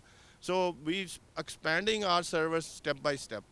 ਸੋ ਨਾਓ ਅਸੀਂ highway tractor, dump truck, farm ਦੀ ਕੋਈ ਇਕਵਿਪਮੈਂਟ, ਕੋਈ ਵੀ ਇੱਦਾਂ ਦਾ ਜਿਹੜਾ ਕਮਰਸ਼ੀਅਲ ਯੂਜ਼ ਦੇ ਵਿੱਚ ਆਉਣ ਵਾਲਾ, ਵੀ ਲਵ ਟੂ ਫਾਈਨੈਂਸ ਦੈਟ। ਇਹ ਫਾਈਨੈਂਸ ਐਟ ਪਾਰ ਹੁੰਦਾ, ਬਾਕੀ ਬੈਂਕਾਂ ਤੋਂ ਫਾਈਨੈਂਸ ਹੁੰਦਾ ਜਾਂ ਇਹ ਮਹਿੰਗਾ ਹੁੰਦਾ? ਇਹਦੇ ਬਾਰੇ ਥੋੜ੍ਹਾ ਜਿਹਾ ਦੱਸੋ, ਜਾਂ ਇਹਦੀ ਰਿਕੁਆਇਰਮੈਂਟ ਕੀ ਹੁੰਦੀ ਹੈ? ਨਹੀਂ ਜੀ, ਅਸੀਂ ਇਹਦੇ ਵਿੱਚ ਮਹਿੰਗੇ ਵਾਲੀ ਕੋਈ ਗੱਲ ਨਹੀਂ ਹੈਗੀ, ਪਰ ਈਚ ਟਾਈਮ ਦੇ ਵਿੱਚ ਹਰੇਕ ਕੰਪਨੀ ਦੀ, ਹਰੇਕ ਪਰਸਨ ਦੀ ਕੈਟੇਗਰੀ ABC ਨਾਲ ਕੱਢੇ ਜਾਂਦੇ ਹੁੰਦੇ ਨੇ, ਉਹਨਾਂ ਨੂੰ 1-ਅੱਧੇ% ਦਾ ਅਗਰ ਪਿਛੜ ਫਰਕ ਚੱਲਦਾ ਹੀ ਰਹਿੰਦਾ ਹੈ, ਕਿਉਂ ਇਹ ਸਾਡੇ ਲਈ ਬੜੀ ਬਹੁਤ ਈਜ਼ੀ ਫਾਈਨੈਂਸ ਕਰਨੀ ਆ। ਜਿੰਨੀਆਂ ਕਮਰਸ਼ੀਅਲ ਗੱਡੀਆਂ ਅਸੀਂ ਲੀਜ਼ ਟੂ ਓਨ ਕਰਦੇ ਹਾਂ, ਸਾਡੀ ਆਪਣੀ 2 ਫਾਈਨੈਂਸਿੰਗ ਕੰਪਨੀਆਂ ਨੇ, ਬਹੁਤੀ ਭੱਜ ਦੌੜ ਨਹੀਂ ਕਰਨੀ ਪੈਂਦੀ, ਬਹੁਤਾ ਕੁਛ ਜੀ ਪ੍ਰੂਫ ਆਫ ਇਨਕਮ ਲਿਆਓ, ਜੇ ਲਿਆਓ ਵੋ ਲਿਆਓ, ਉਹ ਤੋਂ ਅਸੀਂ ਕਾਫੀ ਦੂਰੇ ਰਹੀਦਾ ਹੈ। ਸੋ ਬੜੇ ਆਸਾਨੀ ਤਰੀਕੇ ਨਾਲ ਆਪਾਂ ਫਾਈਨੈਂਸ ਕਰਕੇ ਦੇ ਸਕਦੇ ਹਾਂ। ਇਹਦੇ ਲਈ ਬੇਸਿਕਲੀ ਚਾਹੀਦਾ ਕੀ ਹੁੰਦਾ ਜਦੋਂ ਕਿਸੇ ਨੇ ਫਾਈਨੈਂਸ ਕਰਾਉਣਾ? ਬੇਸਿਕਲੀ ਮੈਂ ਤਾਂ ਜੀ ਜਦੋਂ ਆਉਂਦੇ ਨੇ, ਬਹੁਤ ਵਾਰੀ ਕਈ ਯੰਗ ਮੁੰਡੇ ਮੈਂ ਕਹੂੰਗਾ ਜ਼ਿਆਦਾ, ਉਹ ਆਉਂਦੇ ਨੇ, ਉਹ ਪਿਛਲੇ 4-5 ਸਾਲ ਤੋਂ ਕਿਸੇ ਲਈ ਟਰੱਕ ਚਲਾਉਂਦੇ ਨੇ, ਜਿਹੜਾ ਇਸ ਵੇਲੇ ਦਾ ਟਰੈਂਡ ਹੈ, ਉਹ ਕਿਸੇ ਲਈ ਟਰੱਕ ਚਲਾਉਂਦੇ ਸੀ, ਹੁਣ ਉਹਨੇ 4 ਸਾਲ ਜਾਂ 3 ਸਾਲ ਦਾ ਤਜਰਬਾ ਪਾ ਲਿਆ, ਉਹਨਾਂ ਨੂੰ ਪਤਾ ਟਰੱਕ ਕਿੱਦਾਂ ਚੱਲਦਾ, ਹੁਣ ਉਹ ਆਪਣਾ ਟਰੱਕ ਲੈਣਾ ਚਾਹੁੰਦੇ ਨੇ। ਉਹ ਸਿੰਗਲ ਟਰੱਕ ਓਨਰ ਹੀ ਹੁੰਦੇ ਨੇ ਇੱਕ ਤਰ੍ਹਾਂ। ਉਹ ਫਿਰ ਉਹਨਾਂ ਨੂੰ ਦਿੱਕਤਾਂ ਬੜੀਆਂ ਆਉਂਦੀਆਂ, ਉਹਨਾਂ ਨੂੰ NOC ਚਾਹੀਦੀ ਹੁੰਦੀ ਹੈ। ਉਦੋਂ ਬਾਅਦ ਫਿਰ ਉਹਨਾਂ ਕੋਲ ਕਮਰਸ਼ੀਅਲ ਇੰਨੇ ਐਸੈਟਸ ਨਹੀਂ ਹੁੰਦੇ, ਜਿੱਦਾਂ ਘਰ ਵਗੈਰਾ ਨਹੀਂ ਹੁੰਦਾ, ਉਹਨਾਂ ਨੂੰ ਫਾਈਨੈਂਸ ਦੀ ਥੋੜ੍ਹੀ ਪ੍ਰੋਬਲਮ ਆਉਂਦੀ ਆ, ਕ੍ਰੈਡਿਟ ਵੀ ਥੋੜ੍ਹਾ ਹੁੰਦਾ, ਨਵਾਂ ਹੁੰਦਾ ਹੈ, ਉਹਨਾਂ ਨੂੰ ਇਹ ਪ੍ਰੋਬਲਮਾਂ ਆਉਂਦੀਆਂ। ਹਾਂ, ਉਹਨਾਂ ਕੋਲ ਤਜਰਬਾ ਹੁੰਦਾ ਹੈ, ਅਤੇ ਜਦੋਂ ਸਾਨੂੰ ਇੱਦਾਂ ਦਾ ਕੋਈ ਯੰਗ ਮੁੰਡਾ ਆ ਕੇ ਮਿਲਦਾ ਹੈ, ਜਿਹਨੇ 3 ਸਾਲ ਲਾਏ ਨੇ, ਉਹ ਕਹਿੰਦਾ ਮੈਂ 80-90 ਹਜ਼ਾਰ ਜਾਂ $1,00,000 ਬਣਾਉਂਦਾ ਰਿਹਾ ਪਿਛਲੇ 3 ਸਾਲਾਂ 'ਚ, ਉਹਦਾ ਤਜਰਬਾ ਬੋਲਦਾ, ਅਤੇ ਅਸੀਂ ਵੈਰੀ ਕੰਫਰਟੇਬਲੀ ਉਹਨੂੰ ਕਹਿੰਦੇ ਇਹਨੂੰ ਟਰੱਕ ਮਿਲ ਜਾਣਾ ਚਾਹੀਦਾ, ਕਿਉਂ ਇਹਦੇ ਪੋਟੈਂਸ਼ੀਅਲ ਬੜੇ ਨੇ ਕਿ ਇਹਨੇ ਆਪਣਾ ਆਪ ਹੁਣ ਚੁੱਕ ਲੈਣਾ ਹੈ। ਸੋ ਇਹ ਅੱਜ ਕੱਲ੍ਹ ਜ਼ਿਆਦਾ ਟਰੈਂਡ ਚੱਲਦਾ ਹੈ। ਭੱਟ ਸਾਹਿਬ, ਇੱਕ ਨੁਕਤਾ ਦੱਸਿਓ, ਇਹ ਵੀ ਹਮੇਸ਼ਾ ਹੀ ਡਿਬੇਟ ਦਾ ਪਾਰਟ ਰਹਿੰਦਾ, ਗੱਡੀ ਬੰਦੇ ਨੂੰ ਫੁੱਲ ਪੇਮੈਂਟ ਪਹਿਲਾਂ ਦੇ ਕੇ ਲੈ ਲੈਣੀ ਚਾਹੀਦੀ, ਉਹ ਫਾਇਦੇ 'ਚ ਰਹਿੰਦਾ, ਜਿਹੜਾ ਲੀਜ਼ 'ਤੇ ਲਵੇ ਉਹ ਫਾਇਦੇ 'ਚ ਰਹਿੰਦਾ, ਜਾਂ ਪੇਮੈਂਟਾਂ ਬਣਾਵੇ? ਇਹ ਮਤਲਬ ਕੋਈ ਇਹਦਾ ਨੁਕਤਾ ਹੈਗਾ ਵਿਚਲਾ ਜੀ? ਹਾਂਜੀ, ਬਹੁਤ ਵਧੀਆ ਨੁਕਤਾ ਦਾ ਇਹਦਾ। ਇੱਕ ਤਾਂ ਨੁਕਤਾ, ਜੇ ਜੇਬ 'ਚ ਪੈਸੇ ਆ ਨਾ ਜੀ, ਅਤੇ ਮੈਂ ਘਰ ਕੱਢੋ ਅਤੇ ਪੇਮੈਂਟਾਂ ਤੋਂ ਬਚੋ, ਜਿੰਨਾ ਬਚ ਹੁੰਦਾ ਪੇਮੈਂਟਾਂ ਤੋਂ ਬਚੋ। ਪਰ ਅਨਫੋਰਚੂਨੇਟਲੀ ਸਾਡੀ ਬਹੁਤੀ ਵਾਰੀ ਜਾਂ ਘਰ ਲੈਂਦੇ ਜਾਂ ਗੱਡੀ ਲੈਂਦੇ, ਇੰਨਾ ਪੈਸਾ ਹੁੰਦਾ ਨਹੀਂ, ਕਿਉਂ ਅੱਜ ਕੱਲ੍ਹ 30-40-50 ਹਜ਼ਾਰ ਤੋਂ ਘੱਟ ਤੋਂ ਚੱਜ ਦੀ ਗੱਡੀ ਵੀ ਨਹੀਂ ਆਉਂਦੀ। ਸੋ ਓਬਵੀਅਸਲੀ ਸਾਨੂੰ ਫਿਰ ਫਾਈਨੈਂਸ ਕਰਾਉਣੀ ਪੈਂਦੀ ਹੈ। ਜੇ ਤਾਂ ਤੁਸੀਂ ਆਪਣੀ ਪਰਸਨਲ ਗੱਡੀ ਲੈ ਰਹੇ ਹੋ, ਘਰ ਚਲਾਉਣੀ ਹੈ, ਜੇ ਕੈਸ਼ ਨਹੀਂ ਲੈ ਰਹੇ, ਉਹਨੂੰ ਪਲੀਜ਼ ਫਾਈਨੈਂਸ ਕਰਾ ਲਓ, ਪਰਚੇਜ਼ ਕਰ ਲਓ, ਗੱਡੀ ਦੀ ਪ੍ਰਾਈਸ ਨਿਬੇੜ ਲਓ, ਉੱਤੇ ਦੇਖ ਲਓ ਪੇਮੈਂਟ ਕਿੰਨੀ ਬਣਦੀ ਆ, ਮੇਕ ਸ਼ੋਰ ਤੁਹਾਡੇ ਬਜਟ 'ਚ ਆ, ਤਾਂ ਤੁਸੀਂ ਉਹ ਗੱਡੀ ਲੈ ਲਓ। ਜੇ ਤੁਸੀਂ ਕਮਰਸ਼ੀਅਲ ਵਹੀਕਲ ਲੈਣੀ ਆ, ਉਹ 'ਚ ਸੈਂਸ ਨਹੀਂ ਬਣਦੀ ਕਿ ਉਹਨੂੰ ਤੁਸੀਂ ਪਰਚੇਜ਼ ਕਰੋ, ਕਿਉਂ ਜਿਹੜਾ ਉਹਦਾ ਰਾਈਟ ਆਫ ਆ ਉਹਦੇ ਵਿੱਚ ਲੀਜ਼ ਦੇ ਬੈਨੀਫਿਟਸ ਆ ਬੀਇੰਗ ਲੀਜ਼ ਤੁਸੀਂ ਕੀਤੀ ਆ ਆਪਣੇ ਬਿਜ਼ਨਸ ਲਈ, ਉਹ ਸਾਰੇ ਦਾ ਸਾਰਾ 100% ਉਹਦੀ ਰਿਪੇਅਰ, ਉਹਦਾ ਡੀਜ਼ਲ, ਉਹਦਾ ਪੇਮੈਂਟਾਂ, ਉਹਦੀਆਂ ਰਿਪੇਅਰ, ਉਹਦੀ ਜੋ ਮਰਜ਼ੀ ਉਹ ਸਾਰਾ ਕੁਝ ਤੁਸੀਂ ਆਪਣੇ ਟੈਕਸ ਦੇ ਵਿੱਚ ਕਲੇਮ ਕਰ ਸਕਦੇ ਹੋ। ਸੋ ਉਹਨਾਂ ਨੂੰ ਲੀਜ਼ ਵਾਲੀ ਆਪਸ਼ਨ ਚੰਗੀ ਆ। ਜਿਨ ਪਰਚੇਜ਼ ਜਿਨ ਘਰ ਗੱਡੀ ਚਲਾਣੀ ਆ ਪਰ ਪੈਸੇ ਹੈ ਨਹੀਂ, ਉਹ ਫਾਈਨੈਂਸ ਕਰਾ ਲੈਣ ਤਾਂ ਸਭ ਤੋਂ ਵਧੀਆ ਤਰੀਕਾ। ਜੇ ਜੇਬ 'ਚ ਪੈਸੇ ਨੇ ਤੇ ਉਹ ਪੈਸੇ ਦਿਓ ਤੇ ਆਪਣੀ ਗੱਡੀ ਘਰ ਲੈ ਜਾਓ ਤਾਂ ਪੇਮੈਂਟ ਤੋਂ ਬਚੋ। ਇਹ ਸਭ ਤੋਂ ਵਧੀਆ ਤਰੀਕਾ ਹੈ। ਇੱਕ ਹੋਰ ਨੁਕਤਾ ਦੱਸਿਓ, ਗੱਡੀ ਨਵੀਂ ਲੈਣੀ ਚਾਹੀਦੀ ਹੈ ਜਾਂ ਯੂਜ਼ ਲੈਣੀ ਚਾਹੀਦੀ, ਫਾਇਦਾ ਕਿਹਦੇ 'ਚ ਹੁੰਦਾ? ਜਸਕਰਨ ਜੀ, ਜਿਹੜੀ ਯੂਜ਼ ਗੱਡੀ ਤੋਂ ਬਚਣਾ ਚਾਹੀਦਾ। ਹਾਂ, ਗੱਡੀ 1 ਜਾਂ 2 ਸਾਲ ਪੁਰਾਣੀ ਹੋਵੇ, ਜਿਹੜੀ ਕਿ ਮੇਰੇ ਕੋਲ 95% ਮੇਰੀ ਇਨਵੈਂਟਰੀ ਇਹ ਹੀ ਹੈ, ਜਿਹਦੇ ਵਿੱਚ 10,000 ਚੱਲੀ ਆ ਪਰ ਉੱਤੇ 80,000 ਕਿਲੋਮੀਟਰ ਦੀ ਵਾਰੰਟੀ ਰਹਿੰਦੀ ਹੈ। ਪਰ ਜਦੋਂ ਉਹਨੂੰ ਅਸੀਂ, ਚਲੋ ਹੁਣ ਥੋੜ੍ਹੇ ਜਿਹੇ ਸਰਕਮਸਟੈਂਸ ਬਦਲੇ ਹੋਏ ਕਰਕੇ ਸ਼ਾਰਟੇਜ ਔਰ ਨਿਊ ਕਾਰਸ, ਨਹੀਂ ਤੇ ਨਵੀਂ ਕਾਰ ਦੇ ਮੁਕਾਬਲੇ 10,000 ਕਿਲੋਮੀਟਰ ਚੱਲੀ 1 ਸਾਲ ਪੁਰਾਣੀ ਗੱਡੀ $7-8 ਸਸਤੀ ਮਿਲ ਜਾਂਦੀ ਸੀ ਪਹਿਲੇ ਦਿਨਾਂ 'ਚ। ਉਹ ਦਿਨ ਆ ਜਾਣਗੇ। ਸੋ ਜੇ ਤੁਸੀਂ 2 ਤਰ੍ਹਾਂ ਦੇਖਦੇ, ਇੱਕ ਤੇ ਜਦ ਗੱਡੀ ਲੈਣੀ ਹੈ, ਸਾਨੂੰ ਪੁਰਾਣੀ ਗੱਡੀ ਵੈਸੇ ਬਹੁਤ ਪੁਰਾਣੀ ਗੱਡੀ ਲੈਣੀ ਨਹੀਂ ਚਾਹੀਦੀ, ਕਿਉਂ ਜੇ ਤੁਸੀਂ 4-5 ਹਜ਼ਾਰ ਦੀ ਲੈ ਲਈ, ਉਹ ਜੇ ਚੱਲ ਗਈ, ਜੇ ਖੜ ਗਈ ਤਾਂ ਇੱਥੇ ਰਿਪੇਅਰ ਨਹੀਂ ਹੁੰਦੀ, ਰਾਈਟ। ਉਹਦੇ ਨਾਲੋਂ ਤੁਸੀਂ 150-200 ਦੀ ਕੋਈ ਪੇਮੈਂਟ ਕਰਕੇ 10-12-15 ਹਜ਼ਾਰ ਦੀ ਕਾਰ ਲੈ ਲਓ, ਜਿਹੜੀ ਵਧੀਆ ਚੱਲ ਸਕਦੀ ਹੈ। ਸੋ ਬਹੁਤੀ ਪੁਰਾਣੀ ਇਹ ਮਸ਼ੀਨਰੀ ਆ, ਬਹੁਤੀ ਸਾਨੂੰ ਪੁਰਾਣੀ ਗੱਡੀ ਨਹੀਂ ਲੈਣੀ ਚਾਹੀਦੀ। ਹਾਂ, ਬਜਟ ਦੇ ਵਿੱਚ ਵੀ ਰਹਿਣਾ ਪੈਣਾ। ਜੇ ਸਾਨੂੰ ਮਤਲਬ ਫਾਈਨੈਂਸ ਦਾ ਇਸ਼ੂ ਆ ਰਿਹਾ ਤਾਂ ਫਿਰ ਫਾਈਨੈਂਸ ਤਾਂ ਲੈਣੀ ਨਹੀਂ ਚਾਹੀਦੀ। ਪਰ ਜੇ ਗੁੰਜਾਇਸ਼ ਆ $200-300 ਦੀ, ਤੇ ਸਾਲ ਖੰਡ ਪੁਰਾਣੀ ਗੱਡੀ ਲੈ ਲਓ, ਕਾਫੀ ਪੈਸੇ ਬਚ ਜਾਂਦੇ ਨੇ ਤੇ ਤੁਹਾਨੂੰ ਰਿਪੇਅਰ ਤੋਂ ਵੀ ਤੁਸੀਂ ਬਚ ਜਾਂਦੇ ਹੋ। ਫਿਰ ਰਾਤ ਤੇ ਬਰਾਤੇ ਕੁੜੀਆਂ ਧੀਆਂ ਲੇਡੀਜ਼ ਗੱਡੀਆਂ ਲੈ ਕੇ ਜਾਂਦੀਆਂ, ਕੰਮਾਂ ਤੇ ਜਾਂਦੀਆਂ, ਫਿਰ ਸਾਨੂੰ ਕੋਈ ਉਹਦਾ ਡਰ ਨਹੀਂ ਹੁੰਦਾ ਵੀ ਗੱਡੀ ਰਾਹ 'ਚ ਖੜ ਜਾਏਗੀ, ਫਿਰ ਖੱਜਲ ਖਰਾਬੀ ਨਹੀਂ ਹੁੰਦੀ। ਸੋ ਇਹ ਜਿਹੜੀ ਪ੍ਰੀ ਓਨ ਗੱਡੀ ਬਜਟ 'ਚ ਰਹਿ ਕੇ ਲੈ ਲਈ ਜਾਵੇ ਤਾਂ ਕਾਫੀ ਪੈਸੇ ਬਚ ਜਾਂਦੇ ਨੇ। WhatsApp ਆਖਰ ਦੇ ਵਿੱਚ ਸਾਡੇ ਦਰਸ਼ਕਾਂ ਦੇ ਲਈ ਕੋਈ ਗੱਲਬਾਤ, ਕੋਈ ਸੁਨੇਹਾ ਹੈ? ਹਾਂਜੀ ਜੀ, ਚੈਨਲ ਪੰਜਾਬੀ ਦਾ ਸਦਾ ਧੰਨਵਾਦ ਅਸੀਂ ਕਰਦੇ ਹਾਂ ਤੇ ਟਰੱਕ ਸੈਂਟਰ ਨੂੰ ਸਾਰਿਆਂ ਨੇ ਬੜਾ ਹਲਾਰਾ ਦਿੱਤਾ। ਹੁਣ ਅਸੀਂ ਇੱਕ ਸਟੈਪ ਅਪ ਕਰ ਰਹੇ ਹਾਂ। ਆਪਣੇ ਜਿਹੜੇ highway tractor, dump trucks, farm ਦੀ ਇਕਵਿਪਮੈਂਟ, ਕੋਈ ਵੀ ਕਮਰਸ਼ੀਅਲ ਇਕਵਿਪਮੈਂਟ, ਉਹਦੀ ਫਾਈਨੈਂਸ ਲਈ ਵੀ ਸਾਡੇ ਨਾਲ ਤੁਸੀਂ ਸੰਪਰਕ ਕਰੋ। ਆਮ ਵੈਰੀ ਸ਼ੋਰ ਸਾਡੀ ਟੀਮ ਤੁਹਾਨੂੰ ਬੜਾ ਖੁਸ਼ ਰੱਖੇਗੀ। ਥੈਂਕ ਯੂ ਵੈਰੀ ਮਚ ਸਾਰਿਆਂ ਦਾ। ਬਹੁਤ ਬਹੁਤ ਮਿਹਰਬਾਨੀ ਜੀ, ਸ਼ੁਕਰੀਆ ਜੀ। ਦੋਸਤੋ, ਸੁੱਖੀ ਬਾਠ ਨਾਲ ਅਸੀਂ ਗੱਲਬਾਤ ਕੀਤੀ ਕਾਰਾਂ ਦੇ ਬਾਰੇ, ਕਾਫੀ ਇਨਫੋਰਮੇਸ਼ਨ, ਤੇ ਇਸ ਵੇਲੇ ਜਿਹੜੀ ਕਰੰਟ ਸਿਚੁਏਸ਼ਨ ਆ ਕੈਨੇਡਾ ਦੇ ਵਿੱਚ, ਨਹੀਂ ਅਮਰੀਕਾ ਦੇ ਵਿੱਚ, ਪੂਰੀ ਦੁਨੀਆ ਦੇ ਵਿੱਚ, ਉਹਦੇ ਬਾਰੇ ਤੁਹਾਡੇ ਨਾਲ ਅਸੀਂ ਸਾਂਝ ਪਾਈ ਹੈ। ਕੈਮਰਾਮੈਨ ਅਮਿਤ ਪਨੇਸਰ ਨਾਲ ਜਸਕਰਨ, ਚੈਨਲ ਪੰਜਾਬੀ, ਸਰੀ। ਸਾਡਾ ਹਰ ਇੱਕ ਪ੍ਰੋਗਰਾਮ ਦੇਖਣ ਤੇ ਸਾਡੇ ਨਾਲ ਜੁੜਨ ਲਈ ਸਬਸਕ੍ਰਾਈਬ ਕਰੋ ਚੈਨਲ ਪੰਜਾਬੀ ਤੇ ਨੋਟੀਫਿਕੇਸ਼ਨ ਲਈ ਬੈਲ ਆਈਕਨ ਵਾਲੇ ਬਟਨ ਤੇ ਕਲਿੱਕ ਕਰੋ।